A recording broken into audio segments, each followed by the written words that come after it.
YouTube. All right. Let's see. Okay.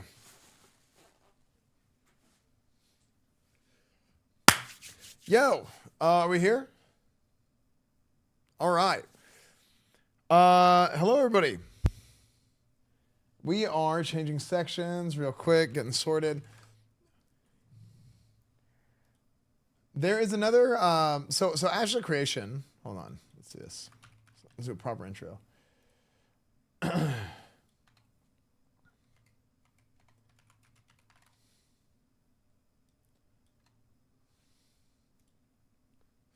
All right, so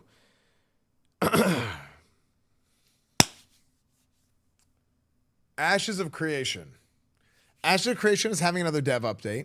Ashes of Creation has been out for a week now. Sorry, I should say Ashes of Creation has been in early access on Steam for a week now. So we've seen a lot of different stuff with the game. I've been leveling at a fair pace, right? Not too fast, not horribly slow. I'm like level 15 in it right now. And we've been seeing a lot of different things about the game, different systems. We've seen some of the PvP. We've seen some of the, some of the leveling, some of the questing. We've seen some of the nodes, the towns, the different settlements start to build out. So there's some stuff that we've started to see about Ashes. The game doesn't have all the content in the world in it yet, right? Or all the content they have planned in it yet, right? It's still very early. I think it's personally, if I had to guess, I would guess it's like 2 to 3 years out still, probably, with all things considered. I think it's funny. I think I said that last year, but I think it's still probably about 2 to 3 years out. And they're doing another dev update live stream. And we are going to, we're going to react to it. So that actually started already, but that's fine because I'm going to pause and talk through it. After that, we're going to do, we're going to be playing Burning Crusade. Yeah, Burning Crusade test server. I'm going to get a raid group together for it. So, the thumbnail for this is wrong, by the way, on YouTube, but I just did a automatic make the last one, and then it was this. So, or like I just went and picked an Ashes one. So the thumbnail is for the hangout that we had.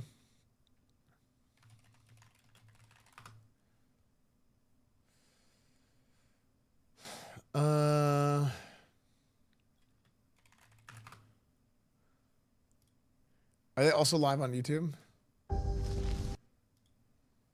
They're just live on Twitch.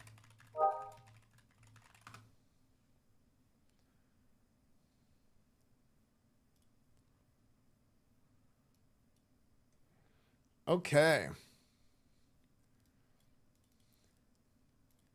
Here we go.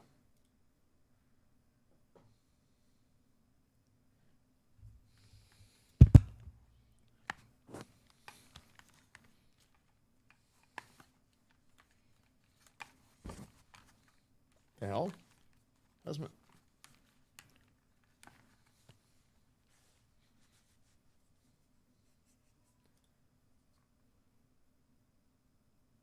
the chair? Pretty good. Yo, what's up, Gabe? How's it going, man? Yeah, the chair's good. It's great, actually. I just got it set up yesterday. Okay, let's see. My sound is on.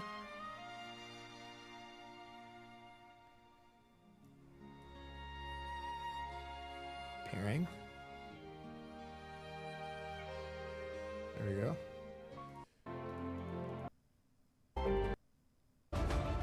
And we have... Okay. Here we go, chat.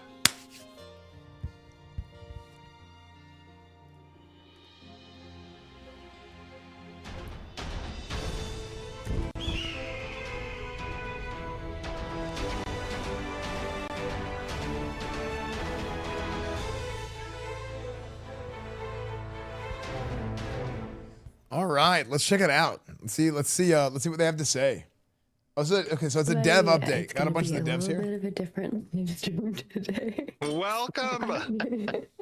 I'm a little sick, so I have to talk very quietly. But welcome to our December development update. This is our final update for the year. It has been a pretty crazy year for us. It has been. But Steven, if you can intro everybody, that would be great. Yeah, absolutely. I can't believe it. We are at the end of 2025. Who would have thought that we would have made it this far, just as a human species? Cheers. But it has been an awesome year. It has been I'm gonna run to the bathroom real quick. I'm listening while he guests to intros. join us today, many of whom you guys have already seen before, to talk through what we've accomplished, what the future looks like, and we're super excited to share that with you guys today. I know this is our second stream in December. It's been a long time since I think we've had a second stream in December, but I don't know if we've ever actually had a second stream in December. But we're excited. Usually not. Usually not. It's been a week now under our belt on Steam, and it has been a busy week for us. I know you guys are all excited with the changes that we released last night. Some good changes, over 100 fixes, I think, to some of the top issues that people were experiencing. So, joining us today, we have a sick Margaret Crone, our beautiful and amazing communications director, joining us, who I'm going to be trying to step in for a little bit as the whispers the reindeer. That is right. And then, of course, we also have Brian Langford, our executive producer. Welcome, Brian. How you doing, buddy? Thank you. I'm good. Where's my beautiful? You're beautiful too. We're all beautiful. Oh, God, I did it. All right. Thank you. And then we have our beautiful Bill Trost. Bill, how you doing, buddy? Good. Awesome. Feeling good. Our director of design, and we have our director of production, Jacob Buchler. Jacob, how you doing? Hey, brother? everybody. I'm spent. Thanks for asking. And then we have our favorite soul crusher, our test manager, our lead QA, Hector. How you doing, Hector? I am tired, but doing great. How are you? I am doing good. You and your team have been doing a lot of work over the past few weeks. It's been busy nights for sure. The arbiter of what is fixed and what is not. The crusher of souls for our devs when their fixes don't make muster. But okay, so we have a fun show to talk about today. I am bringing up our run-up show, and I can take it from here. Yeah. So first we have our YouTube spotlight. Of course, if you would like to be spotlighted in the future, all you have to do is leave a comment. Make sure you have your subscription as a public subscription over on our YouTube channel on our full development update, and you too could be spotlighted. This one is from Jebediah, who has been subscribed to us for 5 years. So thank you, Jebediah. And he wants to know about fishing. So he says, fishing seems cool, but I don't like having to jump in the water to retrieve. That needs to change. Wait. Yes, we've actually... The fish should be reeled in and either netted by you or hooked by a large fish. That needs to be animated. I can see a lot of love went into this, so please don't stop short of the most satisfying part, the catch. The sound and visual effects of successfully catching he's appealing and exciting. So he's specifically talking about sport fishing, because normal fishing automatically... say is that normal fishing automatically puts in your inventory, but sport fishing, you have to go pick it up. Into the PTR and into the alpha. This one landed probably the best at the first go around, its initial implementation. Super excited with it. I see a lot of players having a lot of fun with it. It is a great system, but we do need to remember there's going to be iteration, and especially from the first go around. We're going to take feedback like this into account, and we're going to adjust some of the designs in order to accommodate. I will give you, some of the reasoning for why we want players to have to go and retrieve their catch in the water, and it's because that is a moment of friction, that is a moment of opportunity, that is a moment of awareness that the player needs to have about who is around them, right? Because that catch is worth something. And it is not just worth something to you, it's potentially worth something to an adversary who may want to take that thing. And while it might feel a little bit cumbersome or lack of the immersion, and that's something we're going to take into account, we're going to talk about, well, how do we preserve the risk versus reward element of the loop, but also make it a little bit more friendly and immersive to what you would expect. I think they tried to incorporate a perfect catch as part of the design so that you can actually end up, leaving that catch near you and picking it up with relative ease. Oh, let's open our this first. Where actually you do, acquire it in a less cumbersome way. So just stay tuned for how we adjust the design there. I would say give us your feedback. Go play the system. Sport fishing is actually pretty really fun. Inspect the friction points that you like or don't like, and give us that feedback on Discord and on the forums.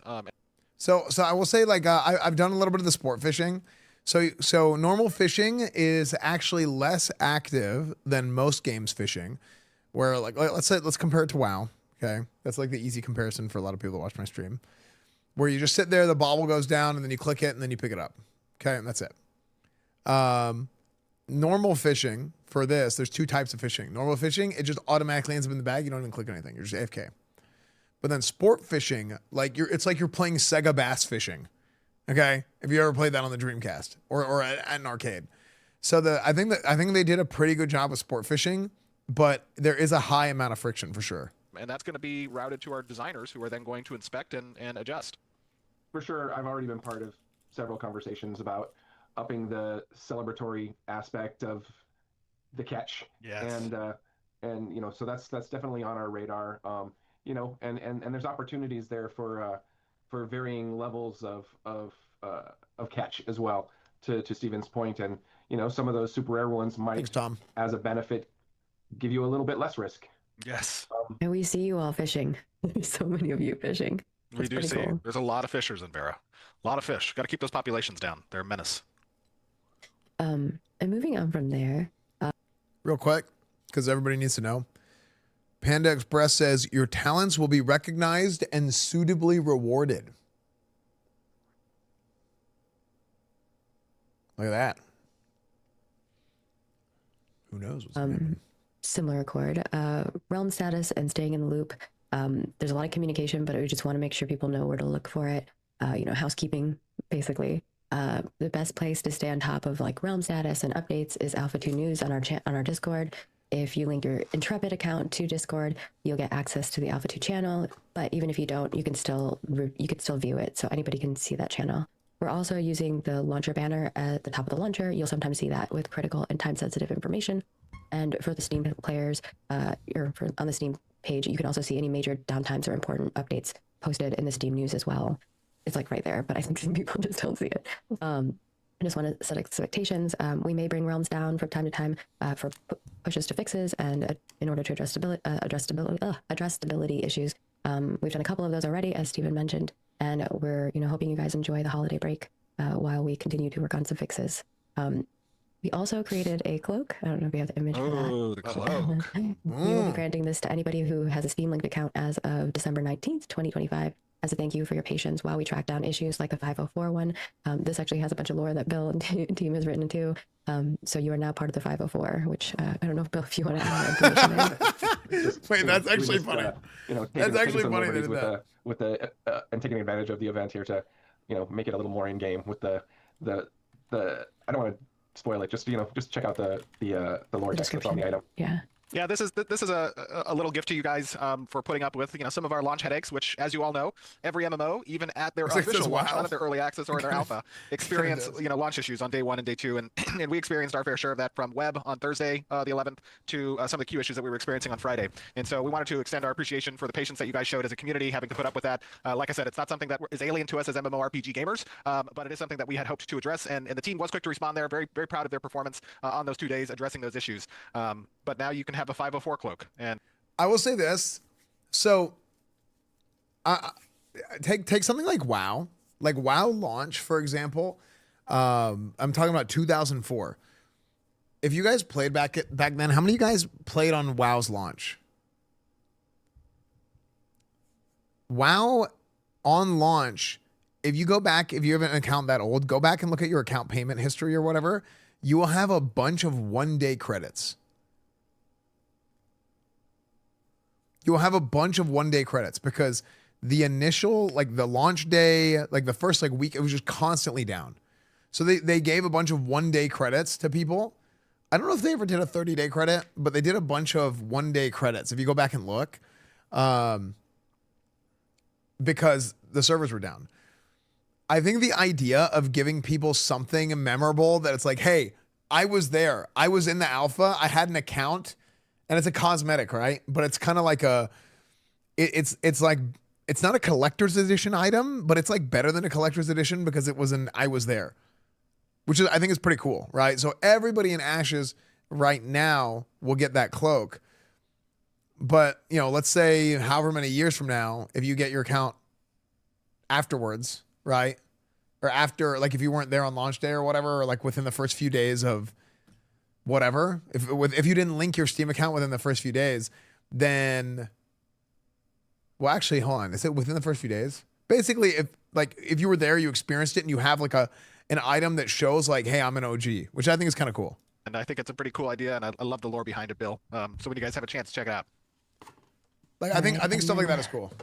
From there, I guess like a reward. Kind of made a good segue, Stephen, of like how like in some ways that's better than a 1-day so credit far. if it was a paid thing. As far as we've had a great increase in testing pool, which has been amazing. That's exactly what we had hoped for. We've seen a lot of different data coming in, new play styles, new bugs.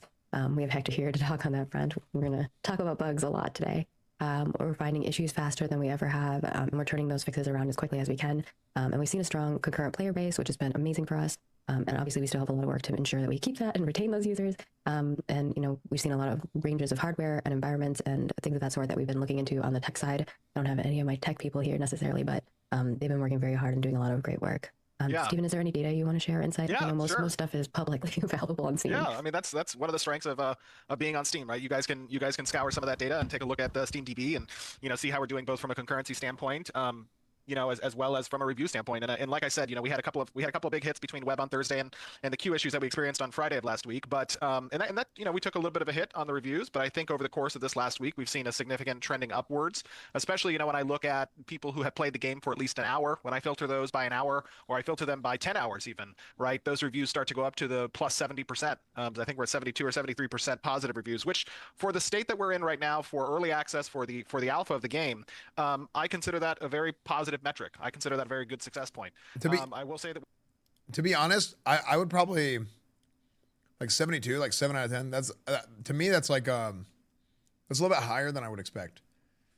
Like I'm having fun, but I would say it's like in the 6 range. Close to 500,000 wish lists right now on Steam, which is great to have. Just being a week up, we have had over 200,000 users join us through Steam, which is super cool to see. I mean, our concurrency, our peak CCU numbers are around 30,000, 25,000 during the week, and these are people who are getting into the guts of the alpha and understanding what the systems are trying to be, what the game is trying to become. Many of you who have been a part of our community for a number of years have probably seen the injection of new blood, fresh meat, so to speak, who are joining in and experiencing some of the same bugs that we've experienced for a while. And I do want to give kudos to the community. Those of you who have been here for a while, who have participated in this alpha over the last year, you have shown quite a helping hand to new users. And it's nice to see that as a community, we can come together and we can welcome those who believe in the project, who believe in the vision, who want to see Ashes become a reality, coming to participate and having an opening arms from a community that are willing to assist them in, understanding the ropes. Big kudos to the team over this last week as well. I mean, I'll let Jacob and Brian speak a little bit to this, but, we were in a high reaction mode where we wanted to watch what was happening and we wanted to deploy fixes as quickly as possible. As I said last night, with our first major patch, you saw over 100 fixes go into the game, some of them with our most abrasive issues. However, I see that the Sun God is still persisting. He is a persistent. I'm on Raw. He's persisting on you right now, Steven. Oh, I know. It's as in game, so in He's real life. attacking you IRL as well. I know. So, the lighting team is working on that. It's something that the engineering graphics team are also working on. Dude, I didn't have to that address bug it. anymore. Just to give you guys Mine context, fixed itself. It has to do with synchronizing time of day between the client and the server, and when those transitions at dawn and dusk occur, sometimes they can fall out of sync, and that can create a little bit of that issue where you're seeing the whiteout. So that is something that we are looking into right now. We're still wanting to get a fix for. But, ultimately, when I look at the performance that we saw in our first week, outside of those couple of issues on Thursday and Friday, very pleased to see, people engaging with the game, reading the responses on Reddit, on our forums, in Discord, getting to engage with new users, seeing fresh perspectives that are more either out of the box or just completely newly engaged, right? And that doesn't have the perspective that we've seen, after a year of playtesting the alpha, but something, kind of fresh to that regard. So welcome to all of you who are joining us for the first time on this stream. We're very excited to have you, very honored to have you be a part of this journey with us, and we look to make you proud. Yeah. Does anyone want to add anything Cool. else to that? I know Steven had left it open for you. Is he Also, talking Jacob, too people fast wanna for you know guys what to keep headset up? you're using. I don't know. That's what they're white asking. one. A white one. Oh, no, okay. Look, I tried. Is that good or Yeah, is he yeah, is he okay. talking too I'll get you fast? up. It's fine. No, I I'm don't trying to have get much caught else up a to little add. bit. I mean, we've been, man, we've been cranking, and it's not just like. It is funny. Steven talks way faster than the rest of them. I'm excited to see how far we've come in a year, and I know that for us specifically, that spend copious amounts of time working on this product. Objectivity is hard to come by. And so getting into game and then looking back about where it was and what we had when we started this year has been really rewarding. And to be able to complete the end of this year with the Steam launch and such a strong effort from everybody here at Intrepid Studios, I'm just pretty grateful for the development team that I get to work with and the audience that we get to play with. So all in all, this is quite the way to wrap a year. Absolutely. All right. Yeah. And speaking of, go ahead. Is there someone that wants to say something else? Speaking of wrapping a year, we want to set some holiday break expectations. We will be on break from December 20th through January 5th. We'll have customer support returning January 3rd. A small live operations team will remain available during this time to monitor realms and respond to critical issues. Players should just basically expect a little slower iteration on non-critical issues during this break. And, we want people to rest and have time with their families. And we just want to set that expectation with you guys early on that front. This game is your family now, okay? This game is your family. You're not allowed to have breaks. Making sure people are aware. And with that, moving on to bug hunting, Hector, your turn. We're currently in a heavy bug Volume's still hunting low, phase, really? obviously. And this is where testers will that better? be having the greatest impact for us. So Hector, I don't know if you want to talk a little bit about the main areas that you'd like folks to report on and how. Yeah, so we've actually partnered with community quite well, and we've spun up some specific cards on things that we want to hunt across most of our features and systems. A lot of what I usually want help with is exploits and duplicates. Those are the ones that are usually hard to find, that we really don't have good instance or repros because we don't have the 4,000 people or 3,000 people per realm, right? So when you guys find those, when you're crossing several worker boundaries, when you're moving things into your storage, those are the things that when you have repros and you tag me directly or you tag me in Discord, those are greatly beneficial to me because then we can dig into them, figure it out, grab logs, look at things from the back end and dial in. So exploits is where we're really wanting to protect our economy and we're really wanting to protect the experience that you all are having. So that's where I can use the most help. So as you see them, you see a thing, you're not sure if it's a bug or an exploit, report it. I see all the things. I'm always looking into Discord. Doesn't matter what time. You guys sometimes ping me at 2 a.m. I'll probably pick up the phone and look at it. And if it's a real issue, I'll probably find someone to help me look at it. So I appreciate all the investment from the community, all the reports that I get directly. It's been great, and it's helped me optimize, and the directors here optimize very quickly for what we want to fix. Every day I sit with these boys and Maggie, and we talk about what we want to fix, what we want to prioritize, and where we want to go. So all your reports are read. I am reading all of them. I have a whole team that's embedded that's helping review all your reports.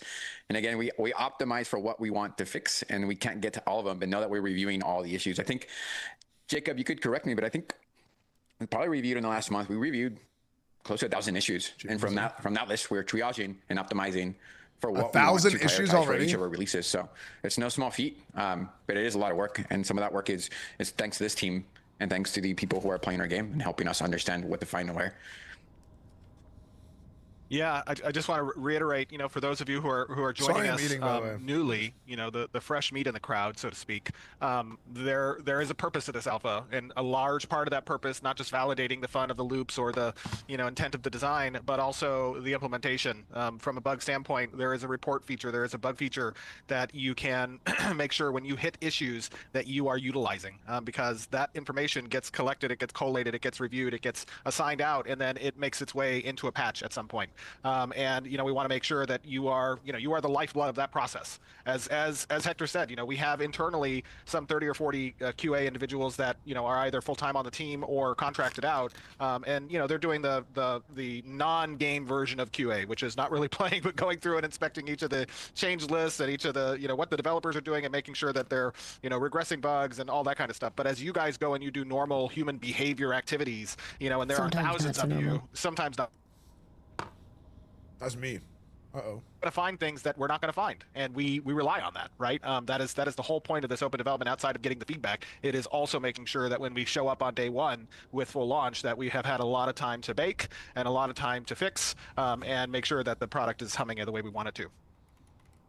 Yo, And for that reporting / bug in game, it'll bring up a little UI menu. Fill that out as appropriately as you can. Be very clear about the reproduction steps of how you got it to happen. And give us as much information as possible. If it is an exploit, click that little exploit button to check mark that, and that will make sure that it gets flagged in a different way for us internally. There's a lot of data that also gets sent to us that is not, you don't get to see that when you do those / bugs, so it definitely helps us a lot. Yeah, and the other thing I want to say on the topic of QA and bug finding and bug fixing and dealing with these types of bugs, the reality of it is that bugs are not an easy thing to deal with from a patient standpoint. And playing Ashes right now in alpha, some of these bugs are going to test your patience. And that's a good thing. It's not necessarily a bad thing, right? We are upfront about what this alpha represents, what the early access is about. It has an end that ultimately is an outcome we all want, which is a good product that we all can be proud of when launch day comes. And that means sometimes chewing glass, as we go through phases where the sun god is relentless, or where, I'm chewing food. The connection issues might happen. We are trying to do our part behind the scenes, at sometimes very late in the evening, to identify, address, and fix these issues. So extend a little bit of patience and grace towards us. Many of you new users who are coming in and perhaps haven't had this type of an experience in an alpha before, some of these bugs are definitely going to test your patience. And I think that, if you ever are getting, just way too, way too, upset about a particular bug, move somewhere else in the world. Log out, log back in. take a little bit of a break. You know, this is going to be a marathon, not a sprint. And that's something that, you know, we ultimately want to make sure that the product is good with. So, you know, it requires that patience. Help express that notion to other people as well. We are a community after all, and we converse with one another in places like Discord and on the forums and on Reddit. And as people, you know, crash out from a bug, remind them that's the whole purpose of this phase. And of course, we've been working on creating a cool reward for people who do help us find exploits. This is, of course, somebody who helps, you know, report it through the /bug tool that it is a critical exploit or bug or crash, and that we are able to reproduce it using the steps that they provided reliably. And I think we have a little picture or image of Hector himself, the Hector, riding the gilded beetle. Nice. So, That's a heck of a bug, man. That's a sweet looking mount, dude. I'll take bugs like that all day. That's actually a sweet looking if mount. you are able to help us out, we will be granting you a gilded beetle. It's a little incentivization to find stuff. Obviously, if you find an exploit, do not exploit it. Just report it. Hector's the arbiter of which bug report, which exploit is granted this reward. Hector is the ultimate judge. Oh, frick. If your report is so That's pretty unique, cool. it leads to, you know, you have good repro steps and what you were doing, and it leads to fixing a bug. Sure, Mr. Kennedy. Expect that you're going to find a bug at some point in your inventory. Yeah, not all exploits are exploits, and I get a lot of exploit reports, but not all exploits are exploits. But what I do need with the exploits, and we'll work with Maggie on a post for this later today, is repro steps. Having concise repro steps that I can take from 1 to 5 or 1 to 10 that I can go and take internally, and I can reproduce it consistently. If I can reproduce it 3 out of 3 times, then there's a good chance I'll probably get you a little gilded beetle. So Hector, set that to account. Hector, give a little bit of an example of what sounding off on repro steps looks like for a player, right? Like give a good example so people understand what repro steps means. Yeah, so repro steps for us, and this is the bar that I hold our developers in our team to. Yeah, it is a smart way of getting people to post more bugs. It's basically I'm surprised they want that. That steps you through step by step. What are each Maybe of the people different aren't reporting sequences bugs. of the expected result and how you get there? is So you rare. start with simply demonstrating what were you doing at the time, right? Noting your location, noting the screenshot, noting the time of day, for example, noting what were you interacting with, and being able to walk down those steps and instruct any player, let's say Steven, to follow that and be able to reproduce the bug, right? One of the things that you guys have access to is page up. When you hit page up, it gives me server worker location.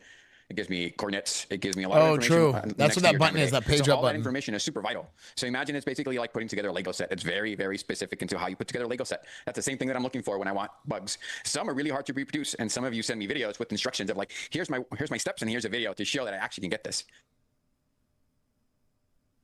And then having a video with it, if you want to hit me up on Discord, that's even better. But what I'm looking for specifically in /bug is that instruction set, and then there's a toggle in there or a check you can select that says exploit.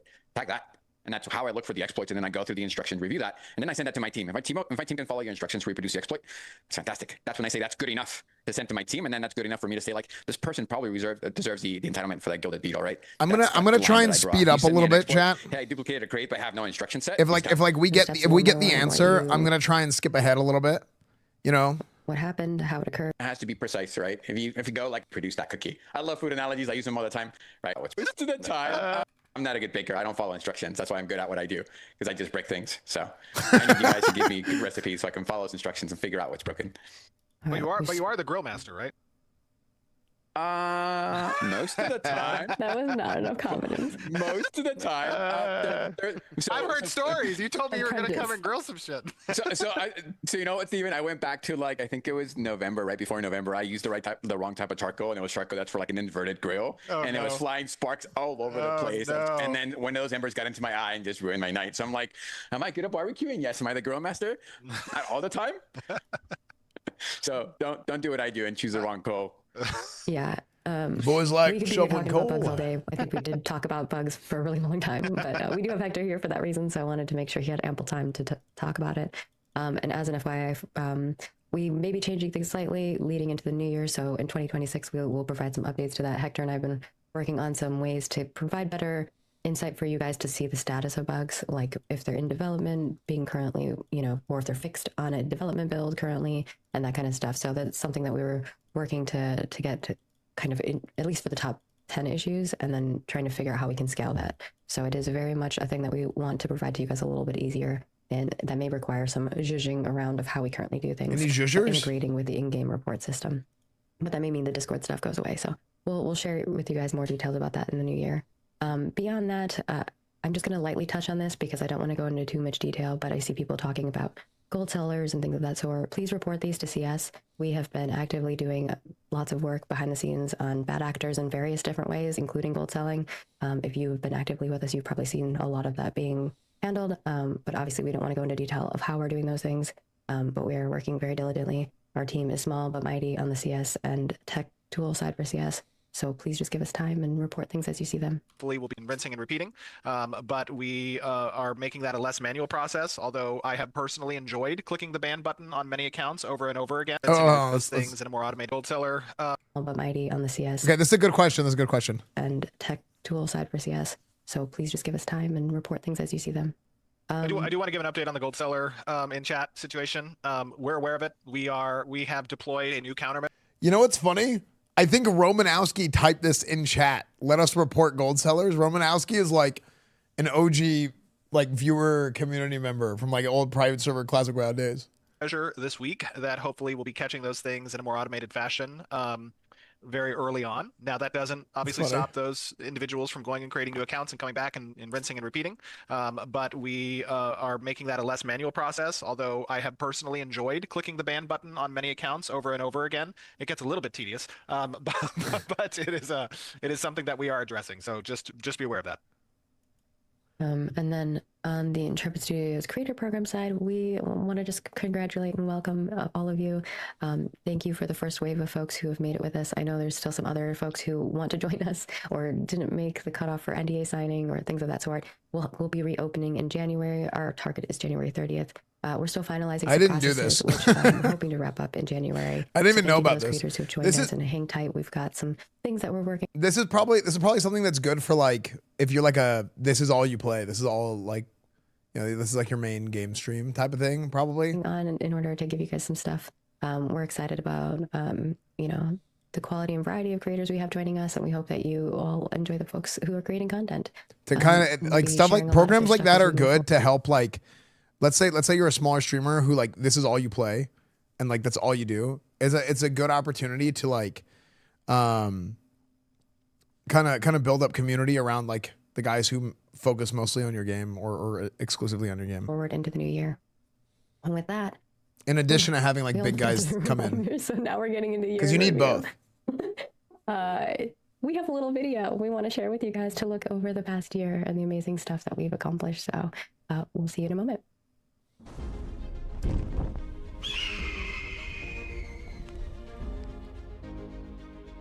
If you wanted to be a competitive player in this PvP style game, you had to swipe your card. There's a lot of MMOs that were going in I'm gonna slow this down. that direction. In shadow. Nope. And so I thought there was an opportunity. It's those circular windows at the top.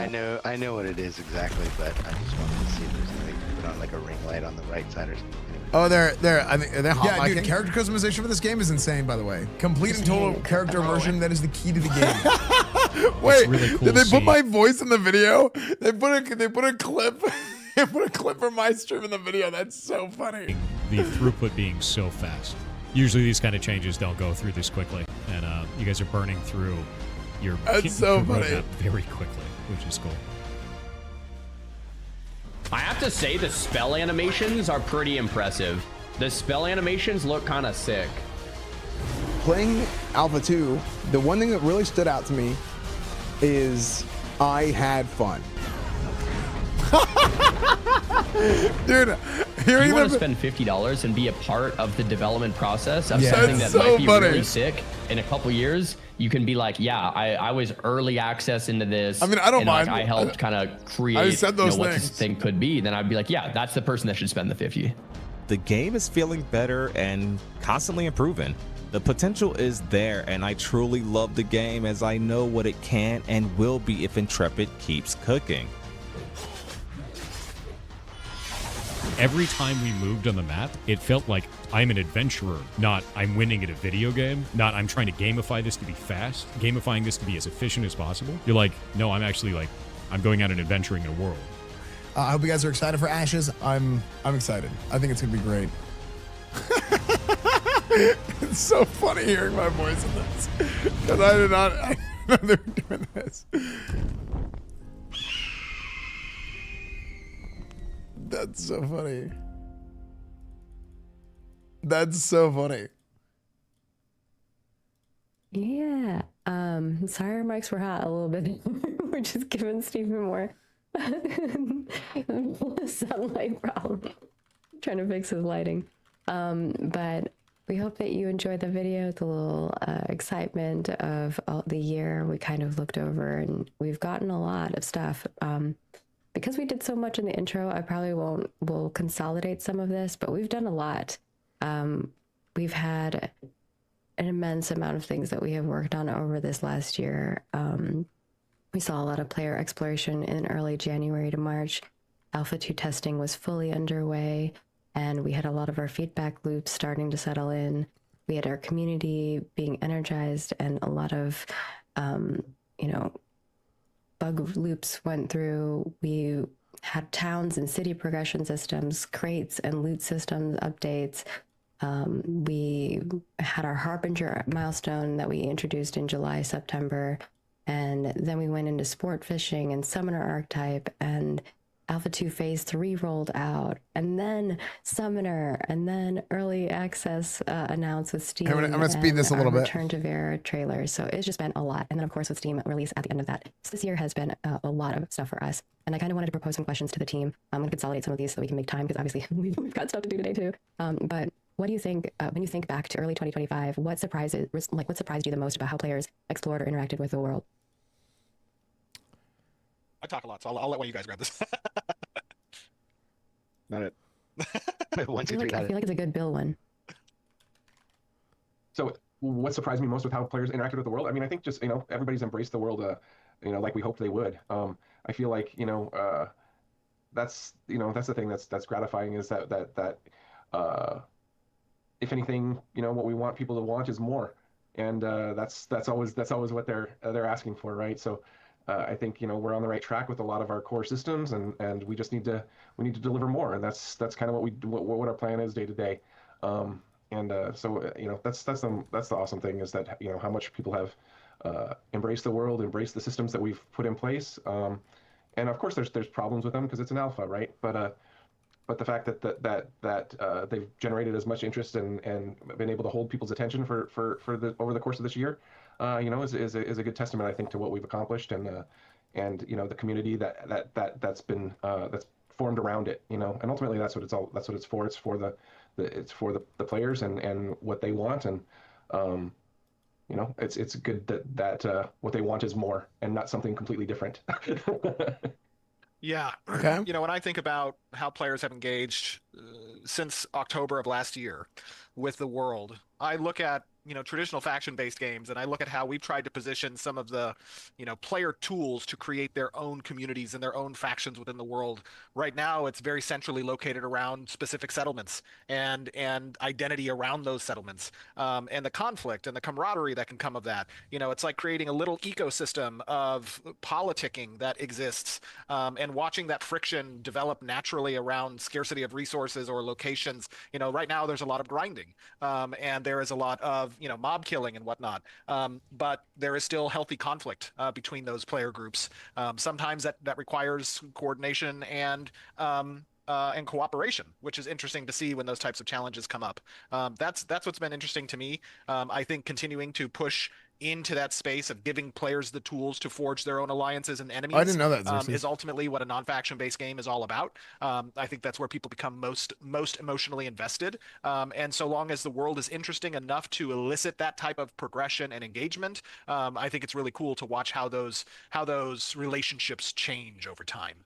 That's always interesting. And of course, I love reading, the banter that goes back and forth in Discord, out of in-game activities and whatnot. I think that it's cool to see, people develop these types of tactile relationships with each other, sometimes adversarial, sometimes cooperative. I think it's really cool.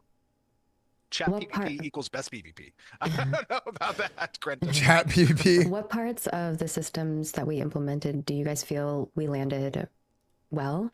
And were there any moments where player feedback directly changed? This is the hot question right here. Our approach to things Over this last year, yeah. I think that one thing we've seen high praise of, and I 100% agree with, is the way that combat feels. We've often talked about how we've had, 1, 2, 3 takes at combat over the years. And what's nice to see is that through player engagement, through interacting with the testers, that we were able to arrive at a place where combat felt good and we could build on it and we could build on that system more. And it's going to be exciting to watch us continue to build on that system. But like right now, I find that the space we're in with some of these archetype designs, I mean, obviously there's stuff to do there from auditing and, balancing and, but the bones of the combat system, right? That feels really good to me. And I think that as a system, it's one of our strengths, which, when you have a strong moment to moment system like that, right, which is the most tactile in the game, you're interacting with it almost all the time. That gives us a lot of opportunity to create really cool and interesting encounter designs and NPCs and bosses to build around, the PvP that funnels into it. Like all of these systems touch in some way, shape, or form your moment to moment gameplay combat. And so as Bones, if you have that structure, that foundation in place, you can go to really cool spots from a content standpoint. And that's what I'm most excited about. Okay. I think for me, it's the mercantile systems and how they're all falling into place. They all need a lot of work. What do you guys think of the general sentiment around the crafting systems in this game? But caravans and caravans of crates and mules and ships, that whole mercantile game, I think is just a really, really interesting and attractive thing, and has. I think it's got potential. It really needs work to make even more interesting, and create those emergent situations that will feed a PvX game. Nice. For me, I think the things that we landed well, bringing the rogue and the summoner to the audience this year was I think done well. We are scrutinous of our own quality bar, and I think we did good across those. Are they great? Subjective, we'll see. Internally, we know there's more work to do, but I was really excited to see both the rogue and the summoner land this year. Okay. The other thing I wanted to call out was just my favorite bug from the year, which was like the mount bug, where if you jumped and did the flourish, it would break the LOD, and then you had like this squishy mount that would just bounce around. So I love you. That was fun. That was a super fun thing. And kind of the most important part for me this year was the relationship we built with the audience. It's not easy to build an MMO. And I think that the way you have to do it moving forward, and what we're trying to show and prove, is that building the game with the audience is critical. And so the engagement that we have with you guys, the relationships that we've been building across just talking to the big guilds and the little guilds, and talking to the mayors, and talking to the people who are concerned about narrative, or people that are concerned about the economy, like it's all been really respectful, and it's all been like feels like part of the team. So super. I will say this. I agree. I think that is something that's really good. I think it's a good thing to do from a personal standpoint. I also think what he just said has been the most, like, the biggest PR pain point that they've had to deal with is because they are so open with their development, because they're so forthcoming with the community, and they try and show everything as fast as possible. It's like bad for the marketing of your game, because people will end up being like, oh, it looks like ass. Oh, it's this, it's that. It's like, why is this taking so long? Why does this look like this? And it's the reason why a lot of games don't want to show too much too early. So them approaching an entirely different sort of community development strategy than pretty much the entire rest of the industry is really scary, right? It's a high risk thing because it might just like make your game look really bad whenever it may not be, right? Whether it is or isn't, right? Doesn't matter, right? What I'm talking about is just the concept of showing too much too early. So, yeah. We're grateful for that level of interaction and that type of opportunity to be able to build a product like this with the audience. Just feels awesome at the end of the day. So those are my highlights so far. Yeah, that's great. Yeah, I'll add to that too. Like, I think the world evolved so beautifully. Like so much of the environment stuff that we built in with pocket dungeons and these other things, there's such a real immersiveness to the world. I'll say this. I agree. From a year ago to today, jumping into the game, it's so night and day for me. Just because it's a real breathing environment, a real breathing world. Yeah, there are some beautiful shots, right? When I look at people posting their screenshots, or sometimes the threads on Reddit or whatever, where people are just like, "Damn, I was walking around and I just caught this perfect spot."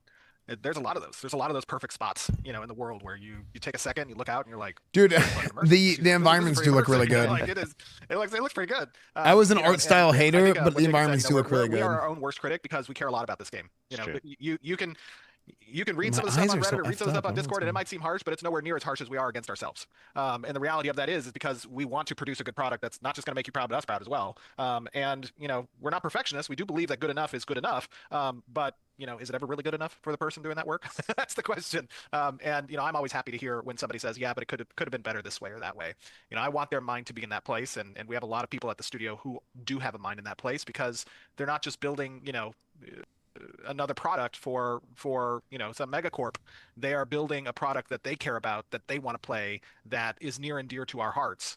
And I think that level of passion is really an important ingredient in making something special. Anyone else want to add anything to that? I mean, Maggie, my biggest fulfillment in the efforts this year was handing out rowboats and getting 50 people in a cove with Corsairs and fishing with everyone and seeing how excited people were to fish with us. We had a little situation That was on where PTR. it was on PTR. We didn't have a vendor with boats, and we're like, I'm gonna go in with Ryan, who you guys have met before, Ryan QA, and myself, and we're just gonna summon everyone to a cove, get the fishing spawn going, and just give everyone rowboats. And then it turned out to be a very special moment for a lot of us, and I was really excited. It was really fun seeing everyone fish. The Corsairs coming in out of nowhere. That was really fun. I really enjoyed it.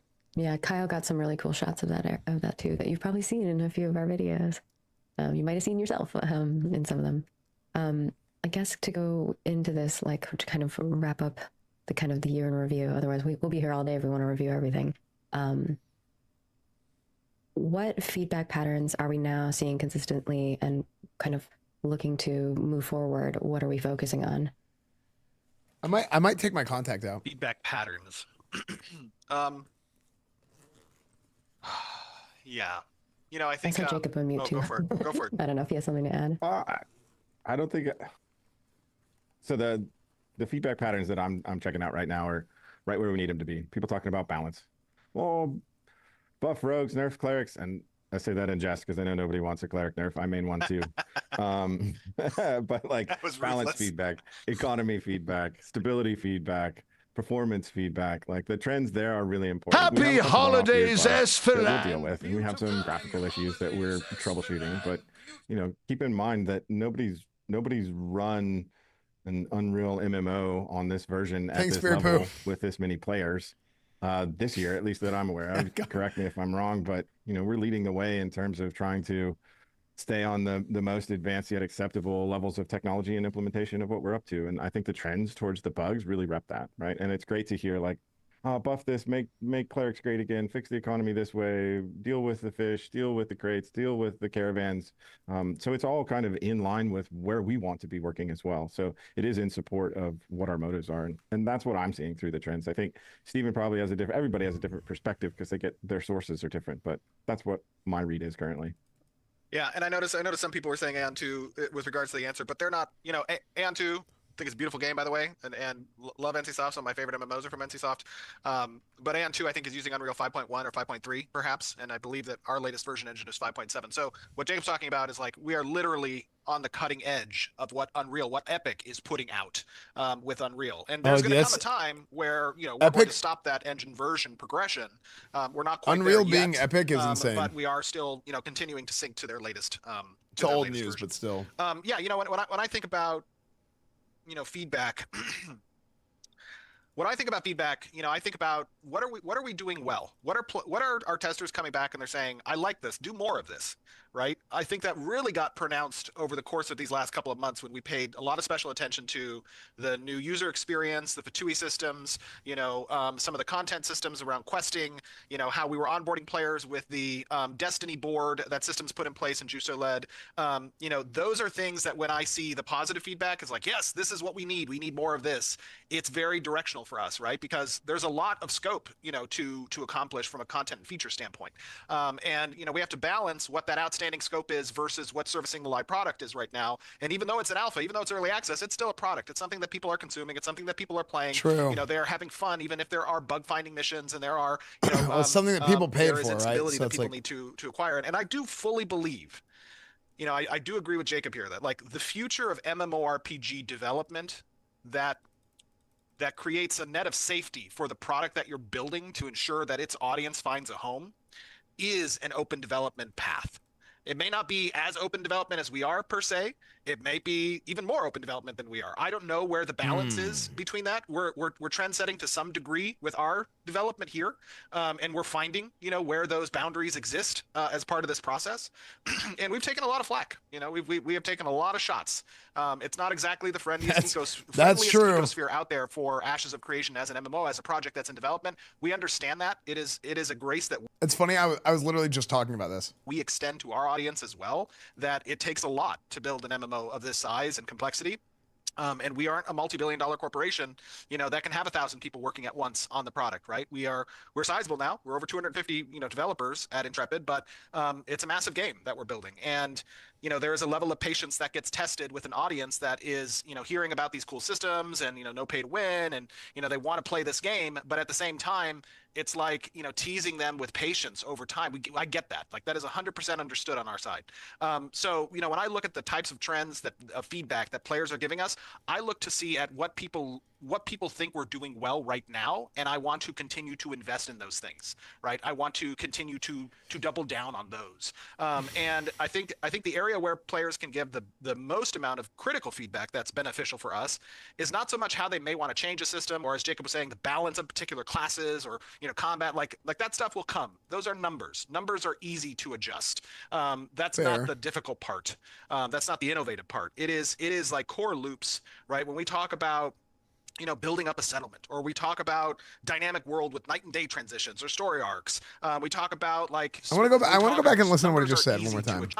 I look to see at what people think we're doing well right now, and I want to continue to invest in those things, right? I want to continue to double down on those. And I think the area where players can give the most amount of critical feedback that's beneficial for us is not so much how they may want to change a system, or as Jacob was saying, the balance of particular classes, or, you know, combat, like that stuff will come. Those are numbers. Numbers are easy to adjust. That's not the difficult part. That's not the innovative part. Okay. I want to make sure I heard that right. Right. When we talk about, you know, building up a settlement, or we talk about dynamic world with night and day transitions or story arcs.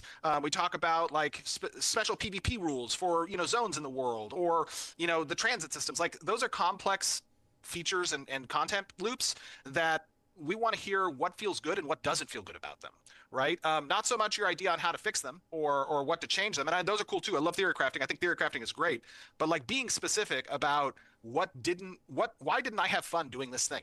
Like, was it a bug getting in the way? Was it the lack of polish that was making it not feel fun? Was it the tediousness of having to walk a crate, like, you know, half an hour for a little reward? Like, those types of things give great directional indicators to the design team, to us to kind of inspect and understand, cool, we have ideas of how to iterate these things, but now we have the ideas from our players who are experiencing this as well, and we can use that informing how we're going to change some of these systems.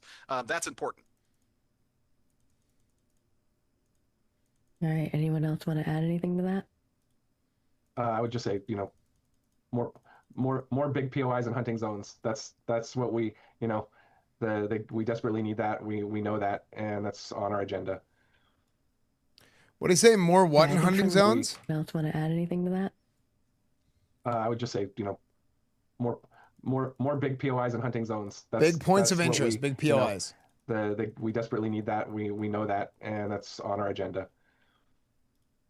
Yeah, I mean, there's a lot of times where the world kind of just like, either the world is way too dense. Like when we were on that island yesterday, the world felt so dense, but then like there's other like massive chunks of land where it's like way too empty. So I'm gonna have to take my contact out. Backside, by the way, after this, you know, positively, people are really loving like the classic feel of Ashes of Creation and how it feels like an MMO. You know, you have the social systems that require you to group with people and be part of something bigger, right? That old school feel, which I think is really nice. Archetype identity in groups, I think people have been really enjoying that aspect of things and the different gameplay engagements that come with that. And leveling up settlements and seeing how they grow. I think that has been something that's been really neat that you don't get to experience in a lot of other games. And then the fixes that we've been putting in. So they've been very well received on that side. On the constructive side, it has definitely been from our reporting a mix of things, right? early on, it was a lot of the queue time stuff, which we've been working to resolve. Obviously, at prime time, you're still going to have queues in certain spaces. So, make room for your fellow Varens. Spread out. Don't gather if you want to let folks in, please. We have a lot of early crafting and crafting work that needs to be continued to progress and updated. Some error issues that we need to work towards fixing, and we're working really closely with the engineering team to work on those things. Player corruption, level progression, and the summoner bugs. I think that one got resolved though in this latest update. But I think those have been in the balance, like Jacob had mentioned before, has been some of the feedback that we've gotten on all of this runs. So we're working towards those things. We hear you guys, so keep giving your feedback to us, and we'll continue to work towards that. And we have a plethora of bugs. I'm sure Hector could list off a million of them. But we've got them. We're working towards them, and you'll be seeing some updates early in January as well. With that, are we ready to talk about the future? A little bit. Just a little. We are ready. Okay. All right. Ominous. We won't have a roadmap for you today. But as we look into 2026, one of our biggest milestones on the horizon is Beta 1. And I don't know if you want to talk a little bit about what Beta 1 means to us, Stephen. Okay. Yeah. I mean, when we think about beta, what that really means for us is that we have all of the gameplay features in Ashes. And we have, the majority of the content available that we're planning to ship with, right? And there's a lot still left to do, obviously. But given where we are at with the tools now, given where we are at with the canvas of the world, and the core systems that we have in place, we're feeling pretty confident that in the next year we will make a lot of progress. And I think that that's substantiated, right, by the progress that those of you who have been with us before early access on Steam saw us do in the last couple of months, just with the first-time user experience in the Riverlands. And as Bill was saying, like standing up those POIs, right? There's a lot of content that's outstanding, but we have a lot of assets that we've made, and we have a lot that's available to us to build upon, and with relatively quick manner. So our focus is getting to beta, is to fix the bugs that we have, address the instability that we have, fill out the outstanding content, and try to get ourselves into a good position for beta. Correct me if I'm wrong on other fronts is, polishing some of the core systems that we have as well, especially like the settlements and economy things, making sure things feel cohesive and readable and scale. And then PvE content, including quests and settlements and kind of like that deeper lore arc as we go forward, and kind of evolving things on the PvP and archetype side as well. Does that make sense, Stephen, as well? Yeah, absolutely. We know that content, in a sand park type game like we are, it's never going to be our objective to fully handhold the player with quest A to B to C to D. Our focus is to develop systems and tools that allow the players to create their own experiences, their own dynamic and unique types of interactions, and we're giving you the tools to do that, right? And we want to make sure that those tools get polished and that they feel good and that there's content to do them in, right? That means making sure that we have strong POIs across the world, not just in the Riverlands, that we have interesting encounter designs that are dynamic and change, depending on the state of the world. And then there is going to be a main storyline quest that kind of plugs you into settlements and their commissions or in their buy orders, and story arcs in certain regions, like areas where the importance of player engagement dictates the outcome and the next chapter of how content in that particular location might evolve. Those are the types of systems that we're trying to build. We've spent a lot of time over the last 6 months on our narrative, core systems team to refine some of those tools so that we have a good kickoff in the new year, and that we were able to accomplish what we did with the Fatui systems for early access. And we're going to continue building on those. We're aware of some of the issues that we experienced at the start of early access as well, and we're going to address those, right? Some of the bottlenecking that we saw with the Fatui, questing, having to wait around for a monster to respawn. We want to predicate some of that off of the player. We also want to set some floors on respawn timers. We have some plans on how we're going to address, starting location and node locations with regards to like player collision and the amount of server capacity that's there, whether or not we're going to channel some of those areas. I mean, we have solutions that we're going to be rolling out in the next year. But we are aware of them. We watch them. We got those concerns validated as we saw players experience them, at the start of early access. We have plans to address them. It's just going to take a little bit of time. And for those who don't know what Steven's saying by Fatui, he's talking about first-time user experience.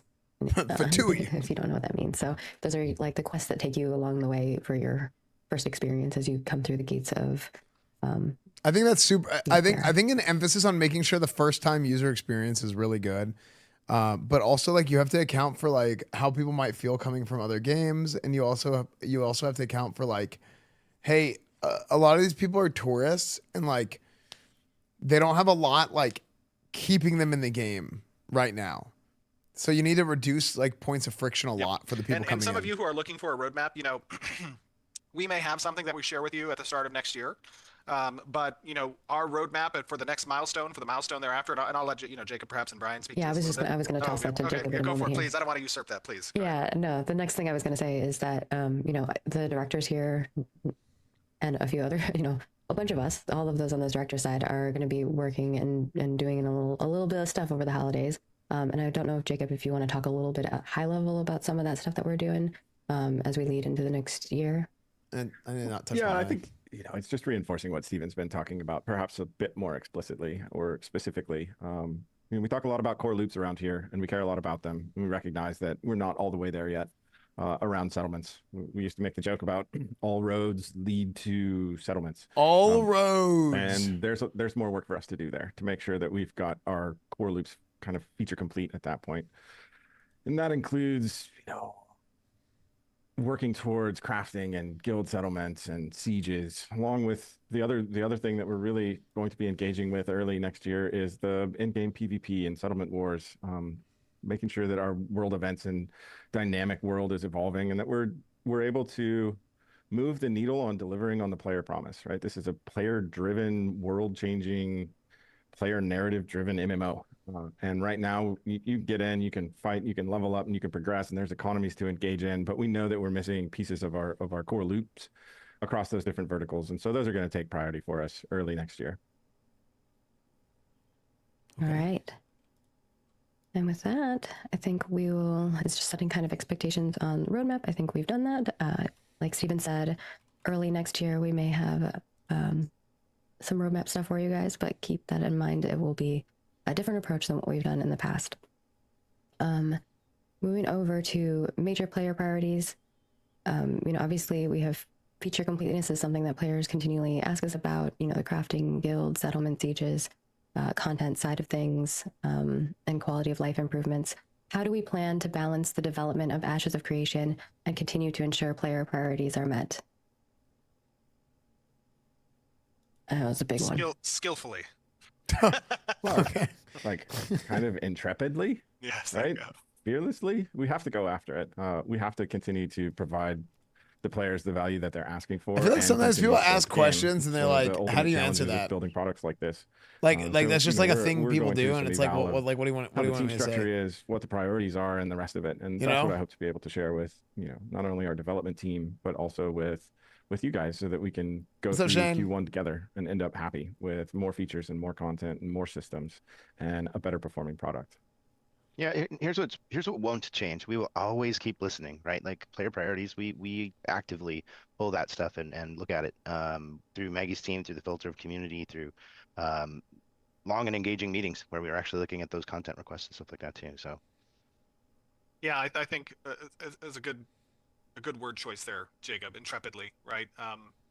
The reality of it is, as you said, like the most challenging aspect of games as a service, as a live service game like an MMORPG, especially one that's still in development, is balancing the resources between outstanding content development and feature development and servicing the live product. And that there's no joke that is a very difficult, the most difficult, and what the best teams in the world can oftentimes screw up.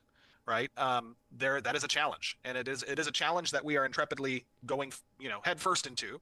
But we should properly level set expectations that it's going to be difficult. And as long as to Brian's point, we continue to listen, we continue to engage with our audience. You guys are here to see the success of this product, of this project. I think ultimately we're going to see that end, right? That success. But it's going to be hard, and we'll keep you abreast of progress along the way, and tune in each month as we talk about the challenges we face, and the screw ups that happened, or the successes that we can celebrate together. Like, this is a journey, and that journey is going to have highs and it's going to have lows. So be prepared for that. All right. That's that.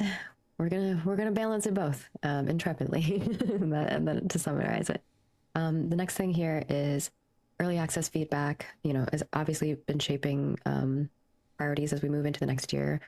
Player reports, discussions, the data that you guys are feeding us through your play sessions. We're tracking all of that behavior, and we're going to continue to share key updates and details as we move into the next year through our live streams.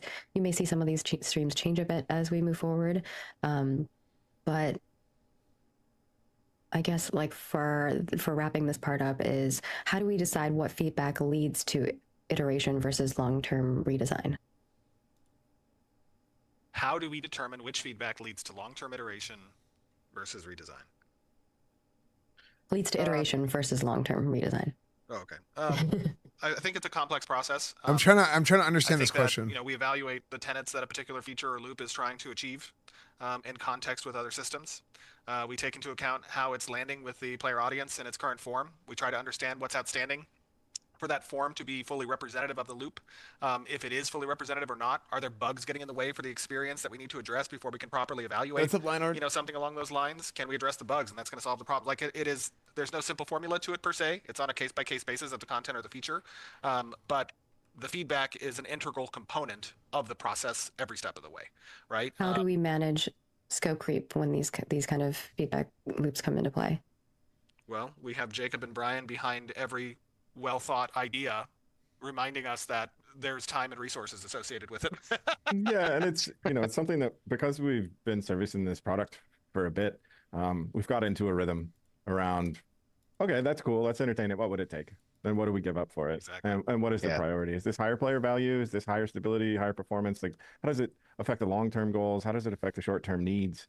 So we've got a pretty nice rubric that I feel comfortable with at this point. It was a little wild when we started with 2.0 in October.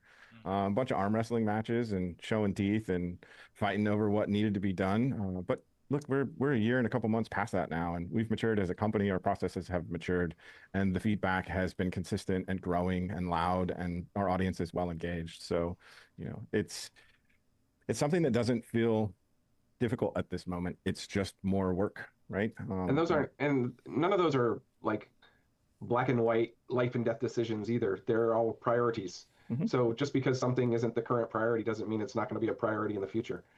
So it's there's That's a good thing to note, Bill. Basically, yeah. I think that Stephen has talked about this a few times before too, is that just because something scope-wise doesn't make it into beta 1 or to make it to our launch list doesn't mean that it won't be put in after, right?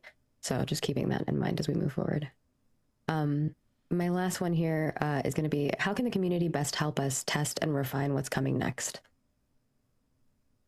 And then we'll get into some live Q&A. I mean, I think once we have the live PTR set up after the break, if we're talking about what's coming next and how to test that, obviously people want to focus on where there's persistence, where it matters, so to speak, and that's on the release realms. But we're going to have certain activities and certain focuses around testing that Hector and Margaret are going to be a part of communicating. And when that PTR comes up, we need some engagement, right, from people, even though it's going to be, wiped after a session. We want to make sure that when it gets introduced into the release environment, that it's had some time to soak and some time to iterate. And that means that we need to be engaging on the PTR as well. So be on the lookout for when those, those get scheduled. We'll communicate them. Like I said, Margaret and her team will be a part of that, and Hector's going to be part of orchestrating it. But we need people to participate not just in the alpha release realms, but also in the PTR when that becomes available next year.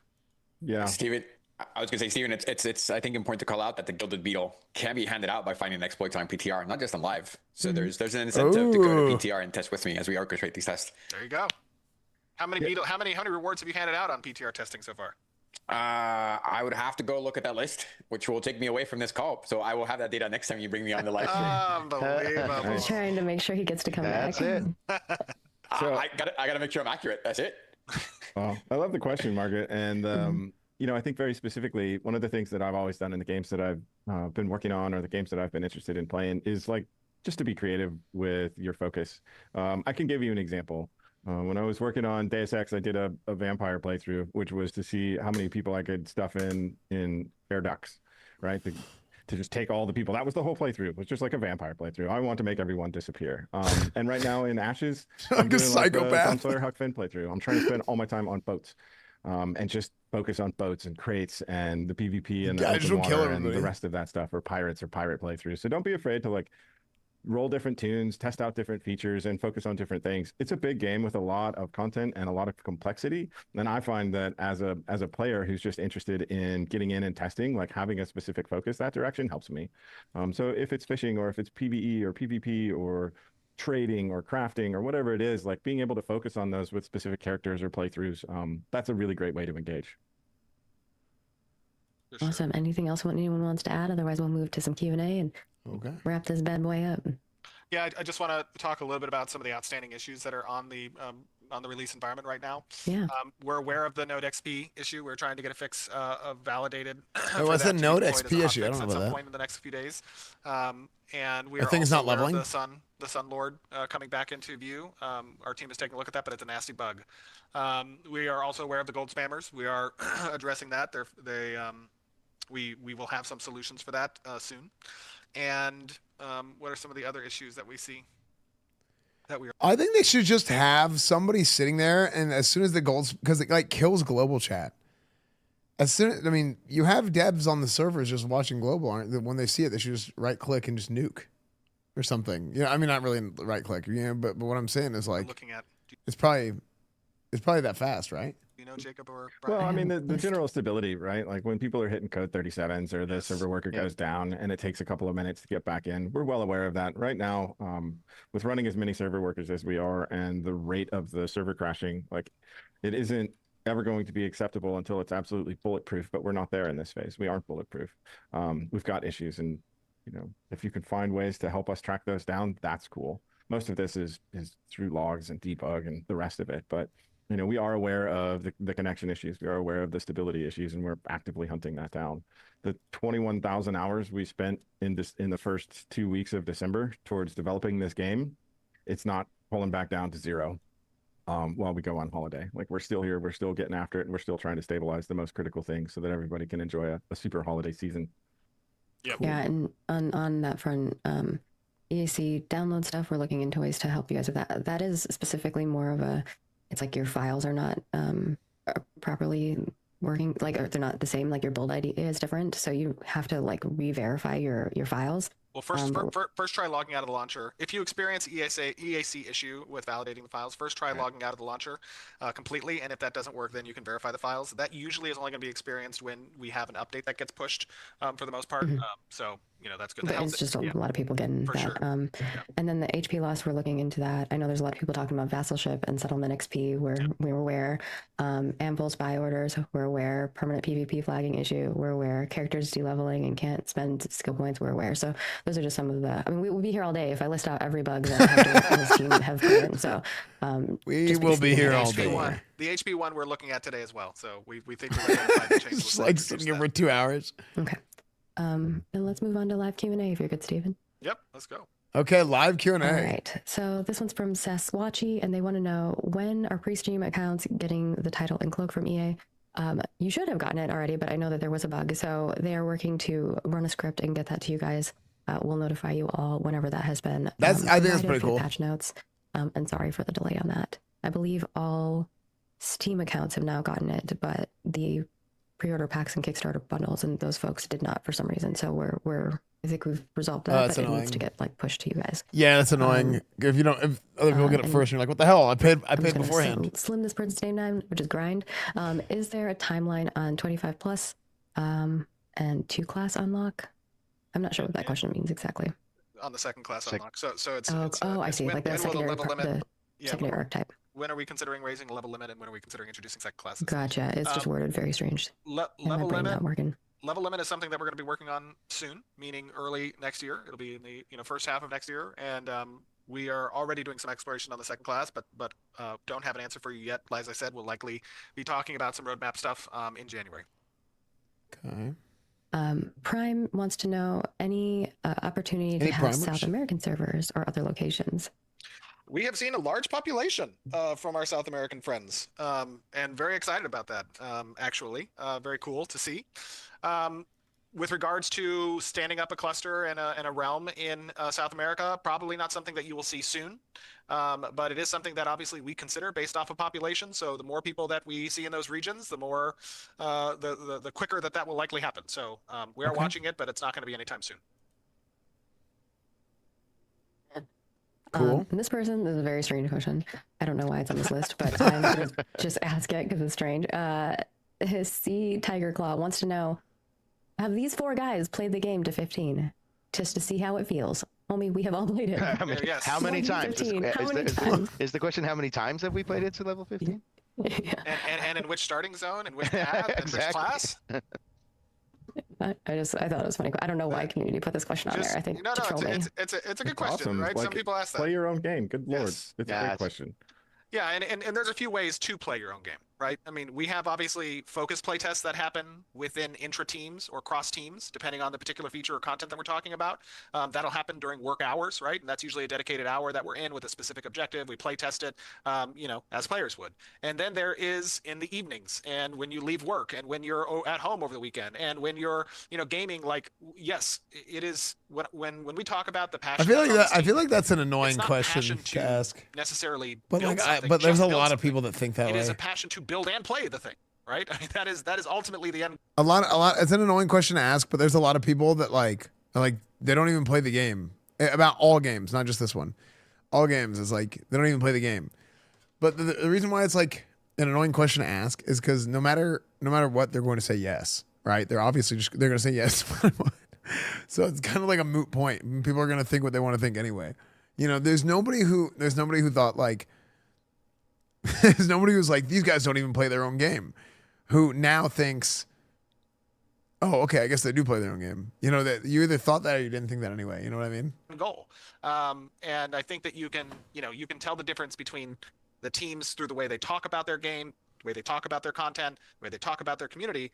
You can hear if that is a truth. And I think with all of us, our desire here is to build something special. So yes, we are playing it. We are feeling the pain you feel. It is not a matter of whether or not we want to address the pain sometimes in these cases of bugs and or balance issues. It is a matter of prioritization. We have a lot of work ahead of us, and balancing between those two things of improving the live service versus the future work we have to get done means that we can't do everything all at once, and it's not going to come as fast as possible. It is stuff that's going to take a little bit of time. And so when I talked earlier about, alpha testing is a test of patience, really more than anything else.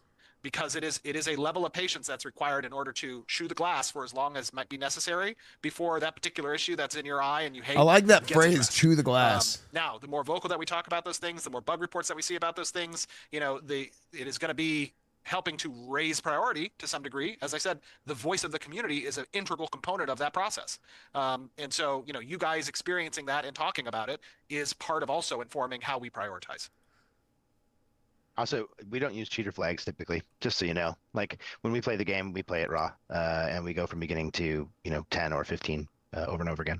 I use cheater flags to make characters that look like they are exactly what a particular guild might need, so that I can infiltrate the guild and listen to them talk about playing the game and experience it. So fair. I meant in general, but yeah, I'll make characters and they'll be like, damn, that character's crazy. Corporate espionage. It is 100%. I totally do that. I'm like, what good name am I going to make today?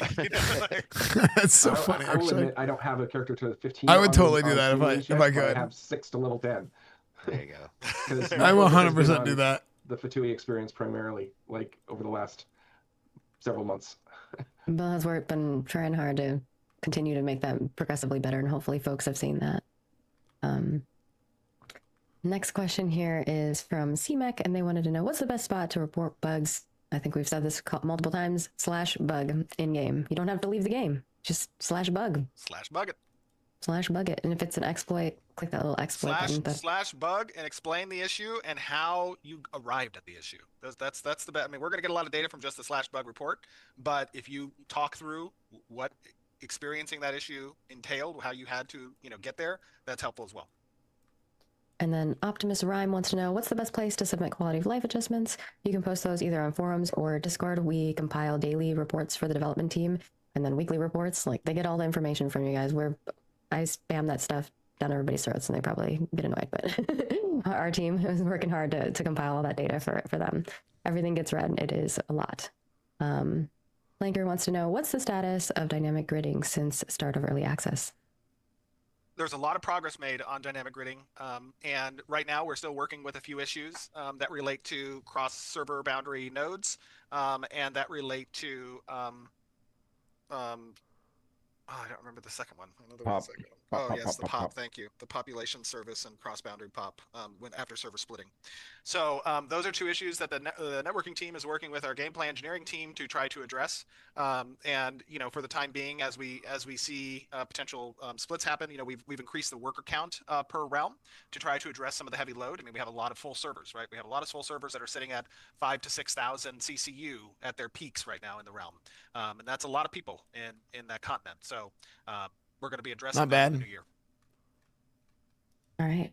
Next is, before you all end, can you guys give us a leak for something the community can talk about and hope for next year? A leak. This is from Prime Mara. A leak. Steven is the Lord of Leaks. My mind has been so far departed from leaks. I don't know. Do you guys have any leaks? What? You guys have leaks to give? That sounds like a trap. I know, it does sound like a trap. It is a total trap. The only one who can leak is you, Steven. The rest of us are like, no. I will say, that that it is a priority for us to get freeholds up and running. And I think what we come out with freeholds and housing, next year, I think is going to be a big departure from where freeholds were or housing was when we initially debuted it. So I'm excited to see that, but no specific leaks. I'm just no specific leaks. No specific leaks.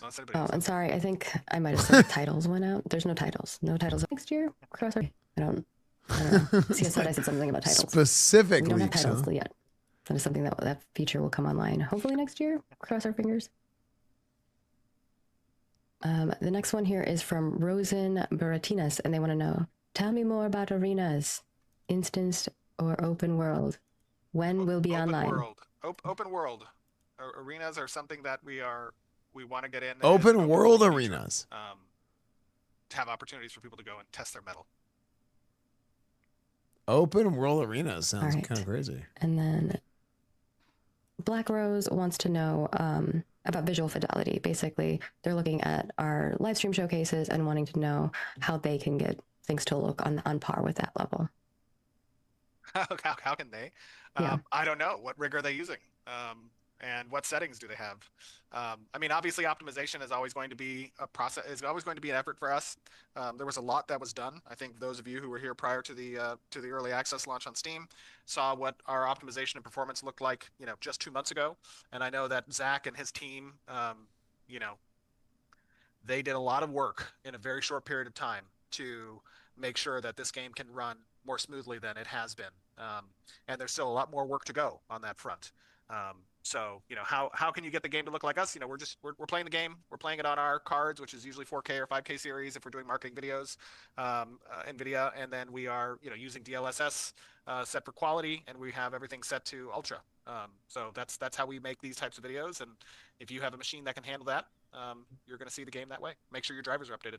Which on the DLSS part, we have been working with NVIDIA. Some of you guys may have seen that we're supported now in their latest update. They also spotlighted us in their DLSS Tuesday, if you want to go show that article some love.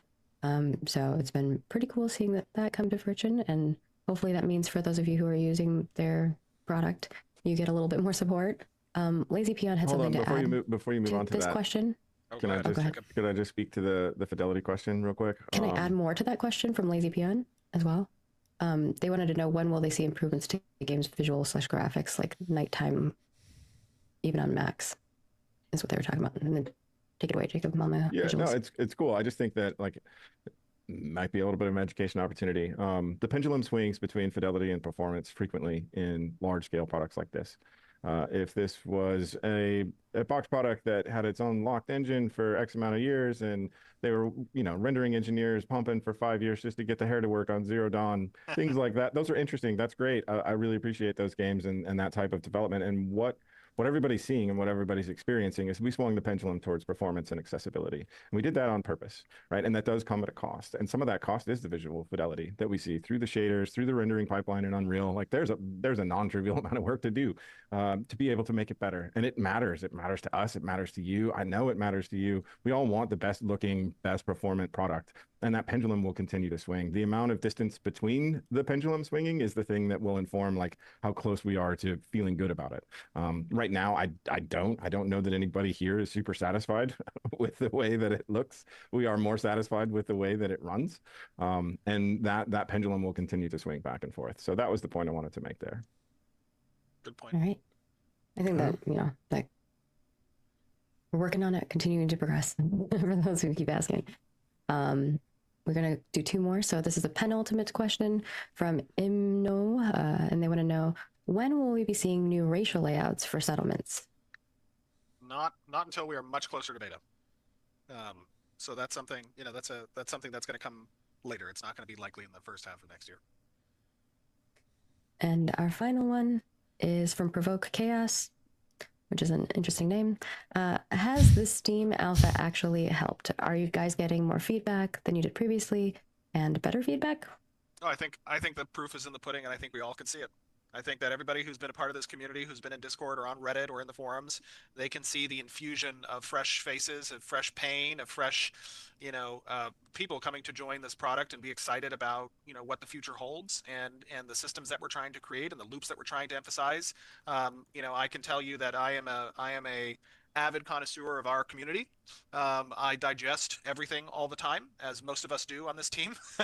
And the difference is night and day. He has messaged me telling me he's seen our videos. That Steam launch and what we saw. Steven has messaged me before on a couple occasions, being like, "Hey, I saw your video about this. Hey, I saw the video about this." So I know he watches all the videos and he reads all the comments, and so whenever you guys leave comments on YouTube videos, and just kind of when you guys are consuming the content, you guys are giving feedback or even typing in Twitch chat, right? You never know when he's watching. It's something that's somebody's seeing it somewhere, So everyone shares their push. What we're seeing after, just interacting with people on Twitch. See, I told you what I said. And Showback play. Was watching Esfand.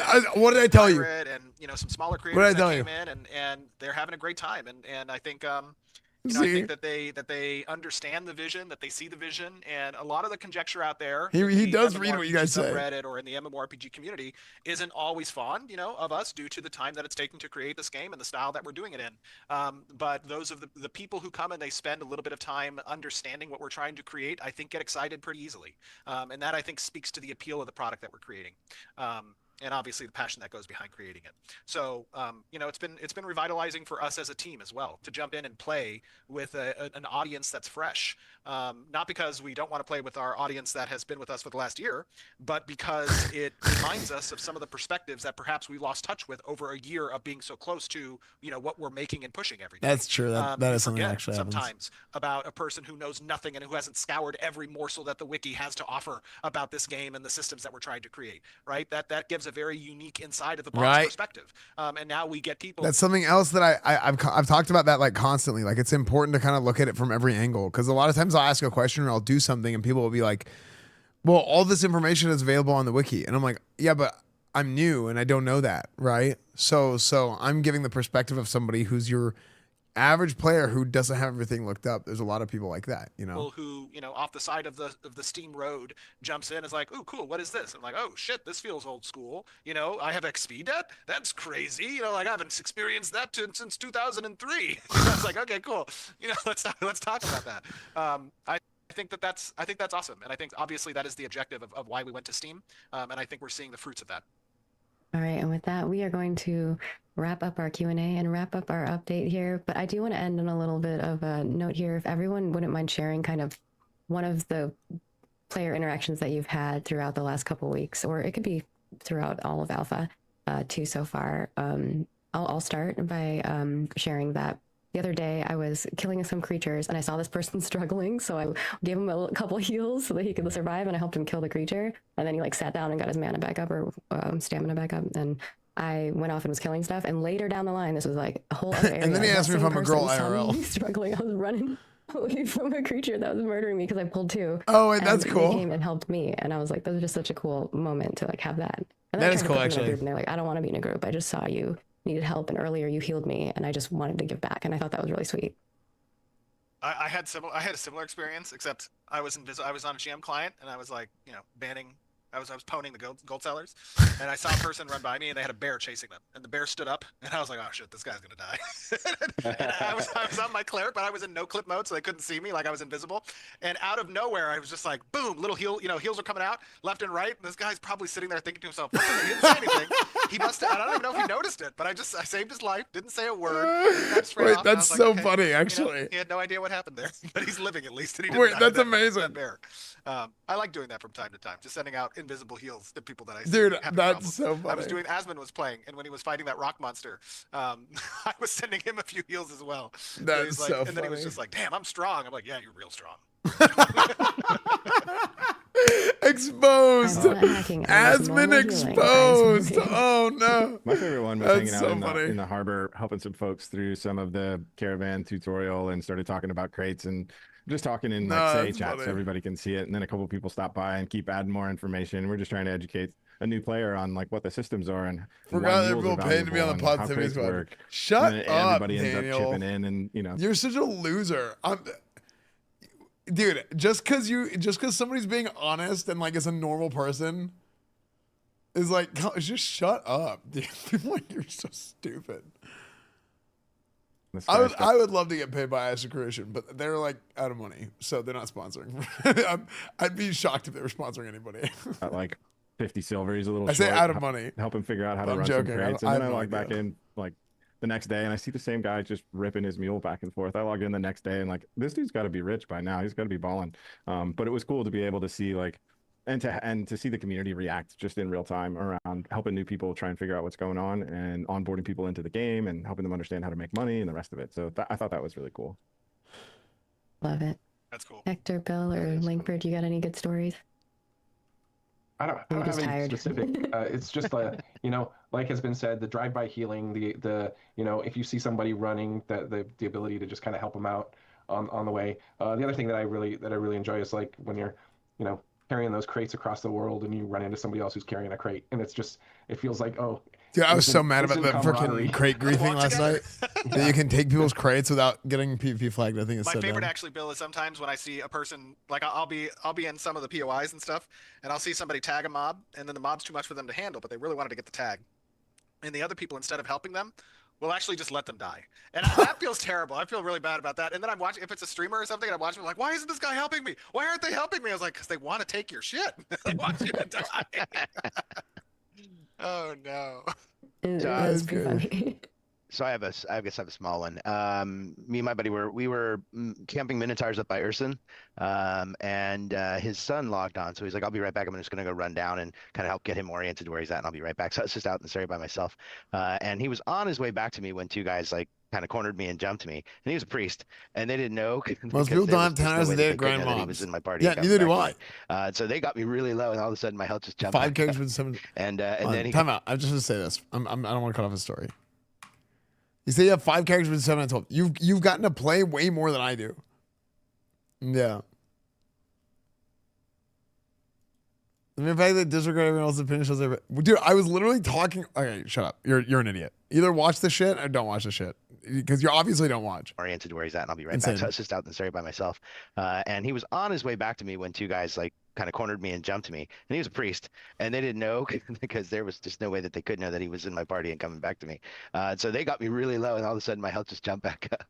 And then he comes in, and we basically killed both of them and ran off giggling like, nice. we won the fight. But at the same time, they're like, what the heck, cheater? And then until they saw that the priest actually got there, and it was kind of a funny moment. Hector, you got any good ones? It's been a lot of fun experiences. I mean, I've been picking lots of flowers, and some cleric guys. We all know what he meant. Yeah, I was picking lots of flowers and daffodils in next to Evans End, and someone was running a crate, and they were not going to survive. They probably had about a pack of wolves or something on them. I think it was the gobos right there next to some of the encampments, and they're going to die. And I'm like, I got to stop picking the flowers, and I got to go help. And I just helped them out, healed them, killed the stuff around them, and they survived, and they went on their merry way, and they said thank you and moved on and continued the journey. And that was awesome. Being part of that experience, being part of their journey, is always very fulfilling to see someone just continue on and carry that crate and go complete it. And I just carry on picking flowers, and as I see people continuing the game and just interacting, I have a lot of conversations about picking flowers and just say hi to people. And sometimes it's a long conversation, sometimes it's short, but those are very fulfilling moments. Give me where I your have bags, Hector. No, it's just the social interactions I have No, with I people said, are very give me your fulfilling. bags. I need bigger bags. Jacob has all my flowers and all my ore, so he has it. So he Hector has most all of it. these mules. I need more friends. I need mule friends. Yeah, but really, I'm fulfilled by all the social interactions I'm having incognito with all the players. They make me happy, and they make me very excited to do the job that I do to find the bugs and make that experience better for them. Yeah, that's honestly the best part. I mean, the reality of it is, you know, even in early access, even in alpha, you know, with the launch this last week, it's populated. These servers are popping, right? There's a lot of people in every POI, in every node, and I think that at the end of the day, no matter what MMO you're playing, the ultimate experience of an MMO is that massively multiplayer. And when you walk into an area and you see a bunch of people, whether it's conflict or cooperation, it's just cool to see that many people in an area and know that there's other human beings on the side of those characters, right? Those are other human beings that you get to interact with, to meet, to have a fresh conversation with. You know, there is opportunity there for social engagement, and that's at the crux of every, you know, worthwhile MMO experience. All right. With that, thank you all so much for joining us. As a reminder, all of you who are already with us, thank you so much. We appreciate it. For those of you who aren't, you can head on over to Steam and type in Ashes of Creation and come join us in early access if you're interested in being part of our journey and helping support us along the way. You know, obviously, we would love your feedback. If you want to send that over to us at forums.ashesofcreation or over on our Discord. Also, hang out in our Discord. That's where the best news is going to be. We'll try to keep you guys updated on Steam news, as well as through the banner if there's any critical things that come up. Thank you to all of you for joining. I know that you guys are busy people. Jacob, Bill, Brian, Hector, and Steven. We could be here all day chatting with you guys, but we have work to do, as you all know. And it is our final day before our holiday break for a lot of our team. We will have, again, like we mentioned before, a small group of live ops folks who are monitoring everything. But we will be hopefully sending our folks off on holiday break unless we find some critical issues. Stay healthy, stay safe. And let's give some hearts in chat for Margaret. She is not feeling well and is sick, but still championed through. Didn't want to miss the last stream of the year. Let's hope you recover quickly, Margaret. I'm feeling better today than I was before, so that's good. I had 103.7 degree Fahrenheit. Oh fever, my so gosh. I was not doing good. I felt like my brain was melting. But I'm doing better today. The VOD will be over on Twitch as soon as we're over with this. We'll also upload it to YouTube as per usual. Definitely leave a comment if you want to be one of our lucky subscriber spotlights. And follow us on all the things. We are Ashes of Creation everywhere. And we try to keep you guys as up to date as we can on all the things. Reminder that we are 15% off right now on Steam until I think it ends December 25th, because Steam only allows you to do a sale for 14 days. Christmas. So if you want to get it on sale now, that is the time. Or if you have friends who are interested, just letting you guys know that. And with that, we will say farewell to you all. Have a wonderful day. Have a wonderful year. Have a wonderful year. See you guys next year.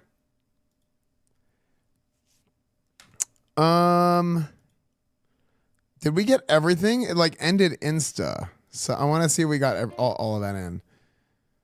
Because I was behind. Leave a comment if you want to be one of our lucky subscribers. It's the last stream of the year. Live ops folks who are, you all know. And it is our final day before our holiday break for as our journey and helping support us along the way. You know, obviously, we would love your feedback. If you want to send that over to us at forums.ashesofcreation or over on our Discord. Also, hang out in our Discord. That's where the best news is going to be. We'll try to keep you guys updated on Steam news, as well as through the banner if there's any critical things that come up. Thank you to all of you for joining. I know that you guys are busy people. Jacob, Bill, Brian, Hector, and Steven. We could be here all day chatting with you guys, but we have work to do, as you all know. And it is our final day before our holiday break for a lot of our team. We will have, again, like we mentioned before, a small group of live ops folks who are monitoring everything. But we will be hopefully sending our folks off on holiday break unless we find some critical issues. Stay healthy, stay safe. And let's give some hearts in chat for Margaret. She is not feeling well and is sick, but still championed through. Didn't want to miss the last. This is where we ended. Let's hope you recover quickly, Margaret. I'm feeling better today than I was. Wipeout, thank you for the 69 months, dude. Hearts in chat again for Margaret. I had 103.7 degree Fahrenheit fever, so I was not doing good. I felt like my brain was melting. But I'm doing better today. The VOD will be over on Twitch as soon as we're over with this. We'll also upload it to YouTube as per usual. Definitely leave a comment if you want to be one of our lucky subscriber spotlights. And follow us on all the things. We are Ashes of Creation everywhere. And we try to keep you guys as up to date as we can on all the things. Reminder that we are 15% off right now on Steam until I think it ends December 25th, because Steam only allows you to do a sale for 14 days. Christmas. So if you want to get it on sale now, that is the time. Or if you have friends who are interested. Wait, how much? Just letting you guys know that. Wait, is it cheaper than the normal price? We can on all the things. Reminder that we are 15% off right now on Steam until I think it ends December 25th, because Steam only allows you to do a sale for 14 days. Christmas. So if you want to get it on sale now, that is the time. Or if you have friends who are interested, just letting you guys know that. And with that, we will say farewell to you all. Have a wonderful day. Have a wonderful year. And we'll see you next year. Merry Happy Christmas, holidays. Happy holidays, everybody. Bye. Christmas enjoyer, Steven. Okay, Conan W. That's right, brother. Christmas, brother. That's right. Yeah.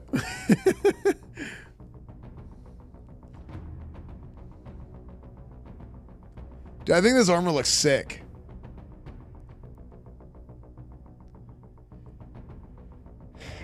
Ash of Christmas. Yeah, I think that armor looks sick.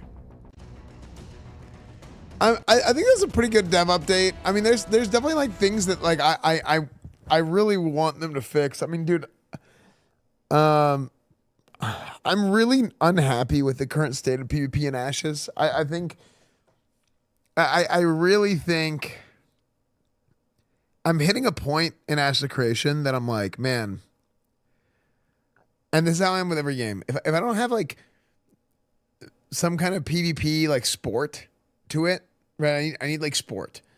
Okay, like it's got to be like fun. It's got to be, for me, the fun is in the competition. It's not from like taking away from others necessarily, right? If it makes sense. Like getting better, learning new things, all that. But then I think like I actually like whenever I'm PvPing in this game, part of me like feels bad because I think the XP debt is so bad for PvP. I think there should be no XP debt in PvP because it really inhibits PvP. There's a lot of stuff that discourages like doing PvP, and if you're a PvX game and your goal is you want it to be a mix of everything, you want to have half PvE, half PvP. I mean, you're just missing out on a lot. Now, when you have a game like this where there is no... You have a game like this where there's no factions and anybody can attack anybody. You also have to have something that's going to keep people from... It's going to keep people from just like, hey, we want to XP in that spot or something. We want to go farm that place. Let's go kill those guys and take their stuff or take their spot. Because the game could turn into a shit show if that's just always... If that's happening... That could definitely still happen, but if that's always happening, just having the chance of dying and losing XP makes you not want to do that, right? Now, that's where the corruption system comes in, but the corruption system, I think, it's definitely flawed. Like we saw the stuff with the stealing of crates and then not getting flagged, and then they do things to grief you, and then you kill them, but then you get corrupted, and then they come back and they just kill you. They just gank you, right? And when they come back, kill you, gank you, they just take your stuff. And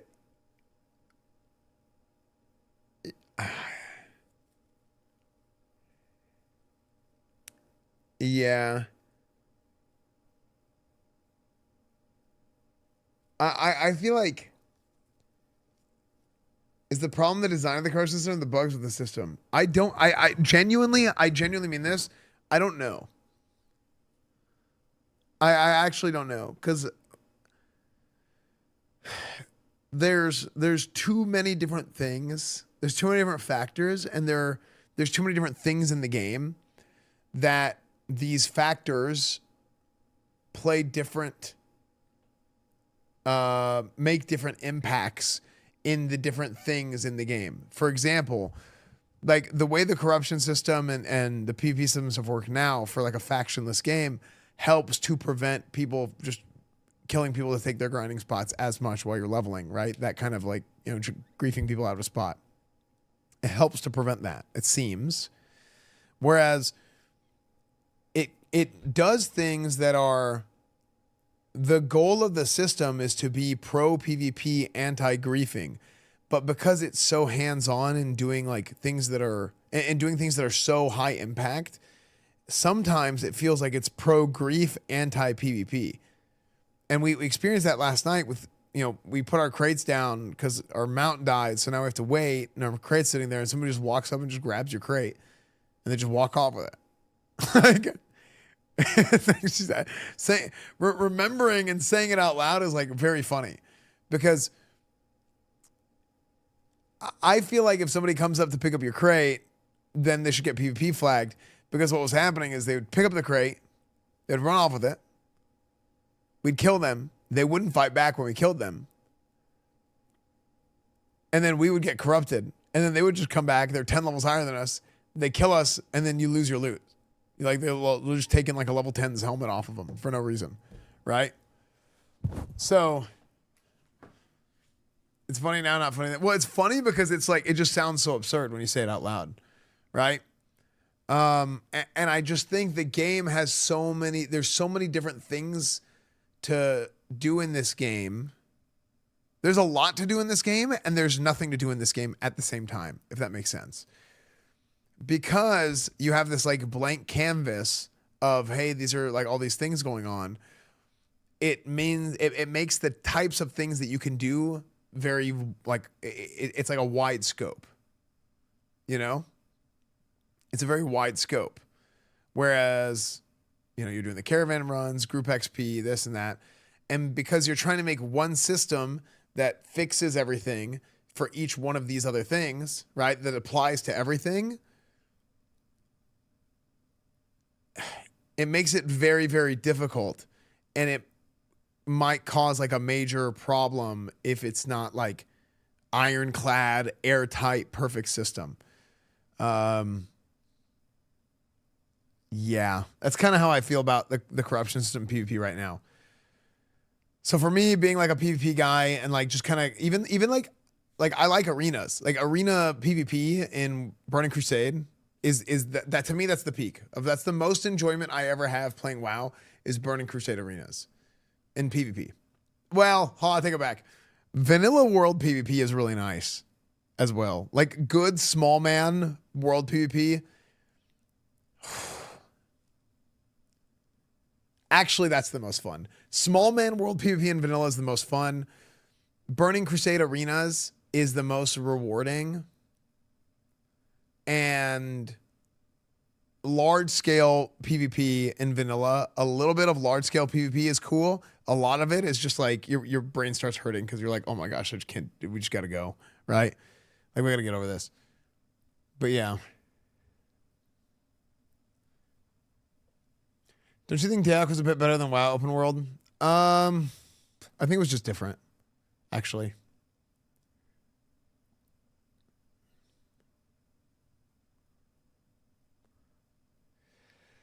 Who decided the game was pro PvP? Every old MMO is Grief Central. That's what they made this game based off of. No. And I don't think every old MMO is Grief Central. And I also, they said that they want the game to be pro PvP. Yeah. This one's beer's already back. Yeah. Sport PvP experience in Ash would be awesome, like Catch the Flag or well, no. Whenever I say sport PvP, I mean like when I say PvP for sport, I'm not necessarily talking about a ladder or a battleground or something like that. What I mean is like, I'm a very honorable PvPer. Okay? It sounds goofy, but I am like super like, I'm a very high respect, high honor PvPer. Okay? Like I'm not gonna like I don't just want to go like kill a low level for no reason, usually. Right? Usually. I'm not gonna go like just gank low levels. I'm not gonna go if I kill somebody in PvP, I won't camp them. Right? Like it's done. So let's say I'm doing Blackrock Mountain PvP in Vanilla WoW. If I killed someone once, maximum twice, I won't kill them again. Right? Because at that point I'm like, look, 1 is like part of the game. 2 is like 50-50. It depends on the scenario. And then more than 2, fool me once, shame on you. Fool me twice, strike 3. So that's how I operate. And yeah, I just feel like that's a very healthy, like nice PvP experience. Like if everybody operated that way, it would be cool, That was like a rule in my guild. I made it a big deal. Like I did not like if people were like griefing people or being weird, I would like yell at them. I did not like that. And it didn't really happen except for Pyro. Freaking Pyro, dude. Pyro. Actually, I'll tell you. Pyro leveled another character to grief people because I yelled at him. I was like, dude, Pyro, you cannot do this. Like we cannot have this. Okay, it makes the whole guild look bad. And he ended up leveling another character altogether. He literally leveled another character altogether just to annoy and be obnoxious to PvP. I'm like, okay, it was not in the guild. I don't even think he was in a guild. I think he was just guildless. And I was like, dude, Pyro, whatever, do your thing, do your thing, Pyro, whatever. But yeah, I don't like the corruption system and looting other players except for my caravans. Yeah, I mean, yeah. I mean, at that point, I'm like, you're going to level another character. Okay, well, I mean, I can't stop you there. I mean, it's a different thing. I like the concept, the execution, and the debuff timers didn't work. Yeah.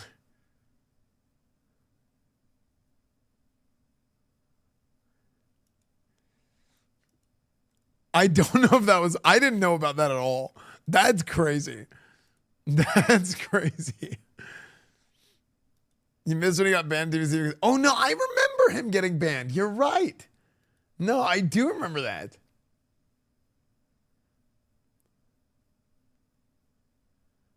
I do remember him getting banned, but I don't remember when. I don't remember. But I vaguely remember him getting banned. But I don't remember what he was doing. I just remember hearing about it. I was like, oh, it was in Wrath. Oh, yeah, okay, that makes more sense. Because I remember hearing Pyro getting banned, and I was like, what did he do? I couldn't remember.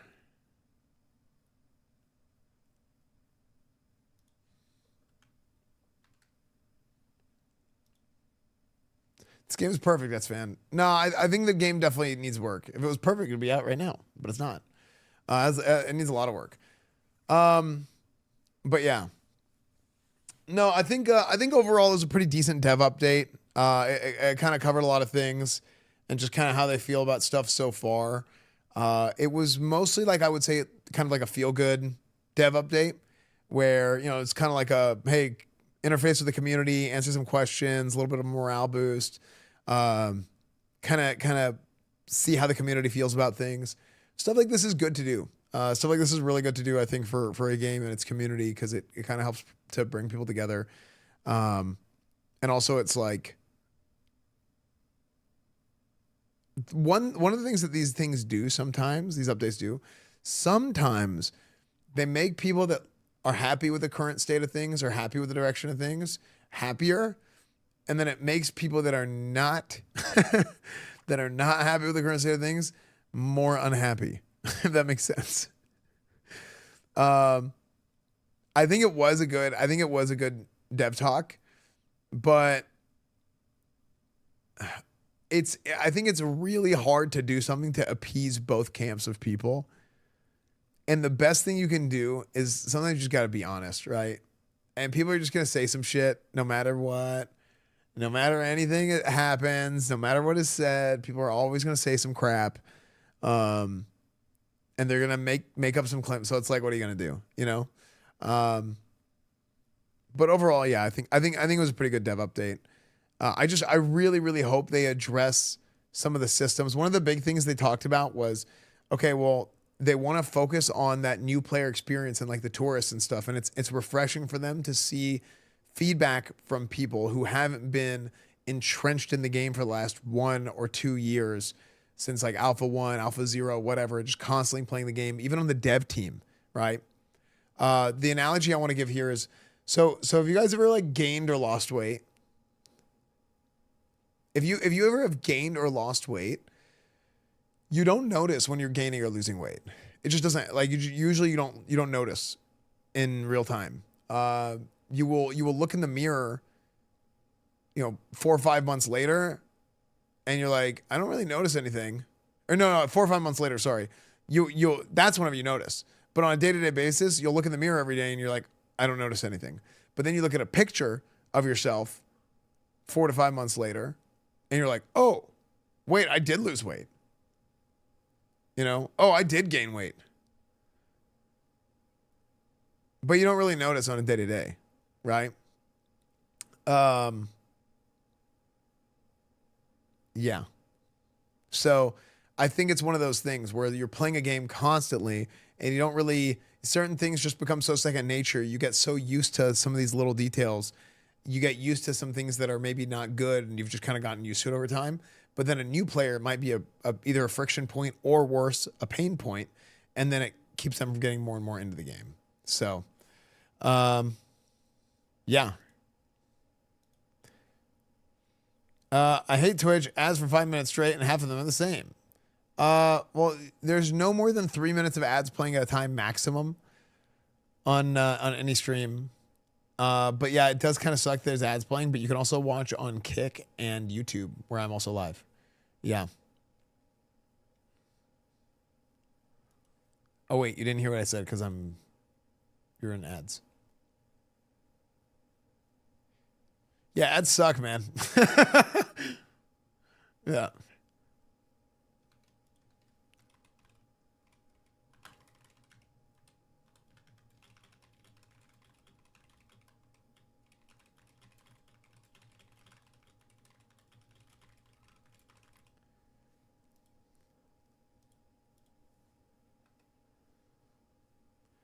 All right.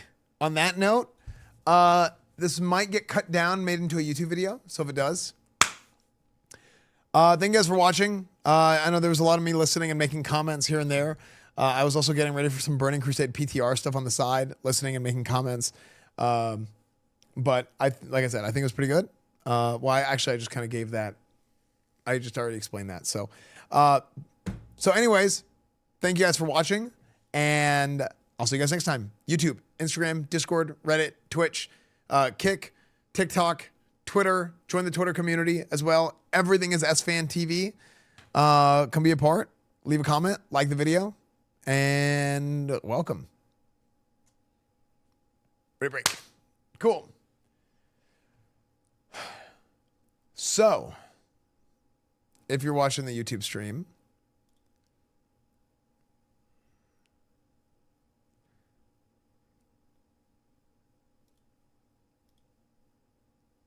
we're going to go do a little bit of testing for World of Warcraft Burning Crusade PTR. Okay? Yeah, we're going to do a little bit of testing for World of Warcraft's Burning Crusade PTR. Yeah, Burning Crusade Anniversary. Very excited. Very, very excited. And this will be a YouTube video. So we're going to get some people together and we're going to go do some raid testing. And then we're going to go do a Christmas party. Dancing's what makes me whole.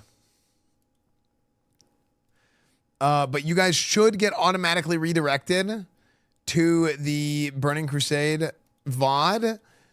And I'm going to go ahead and end it now.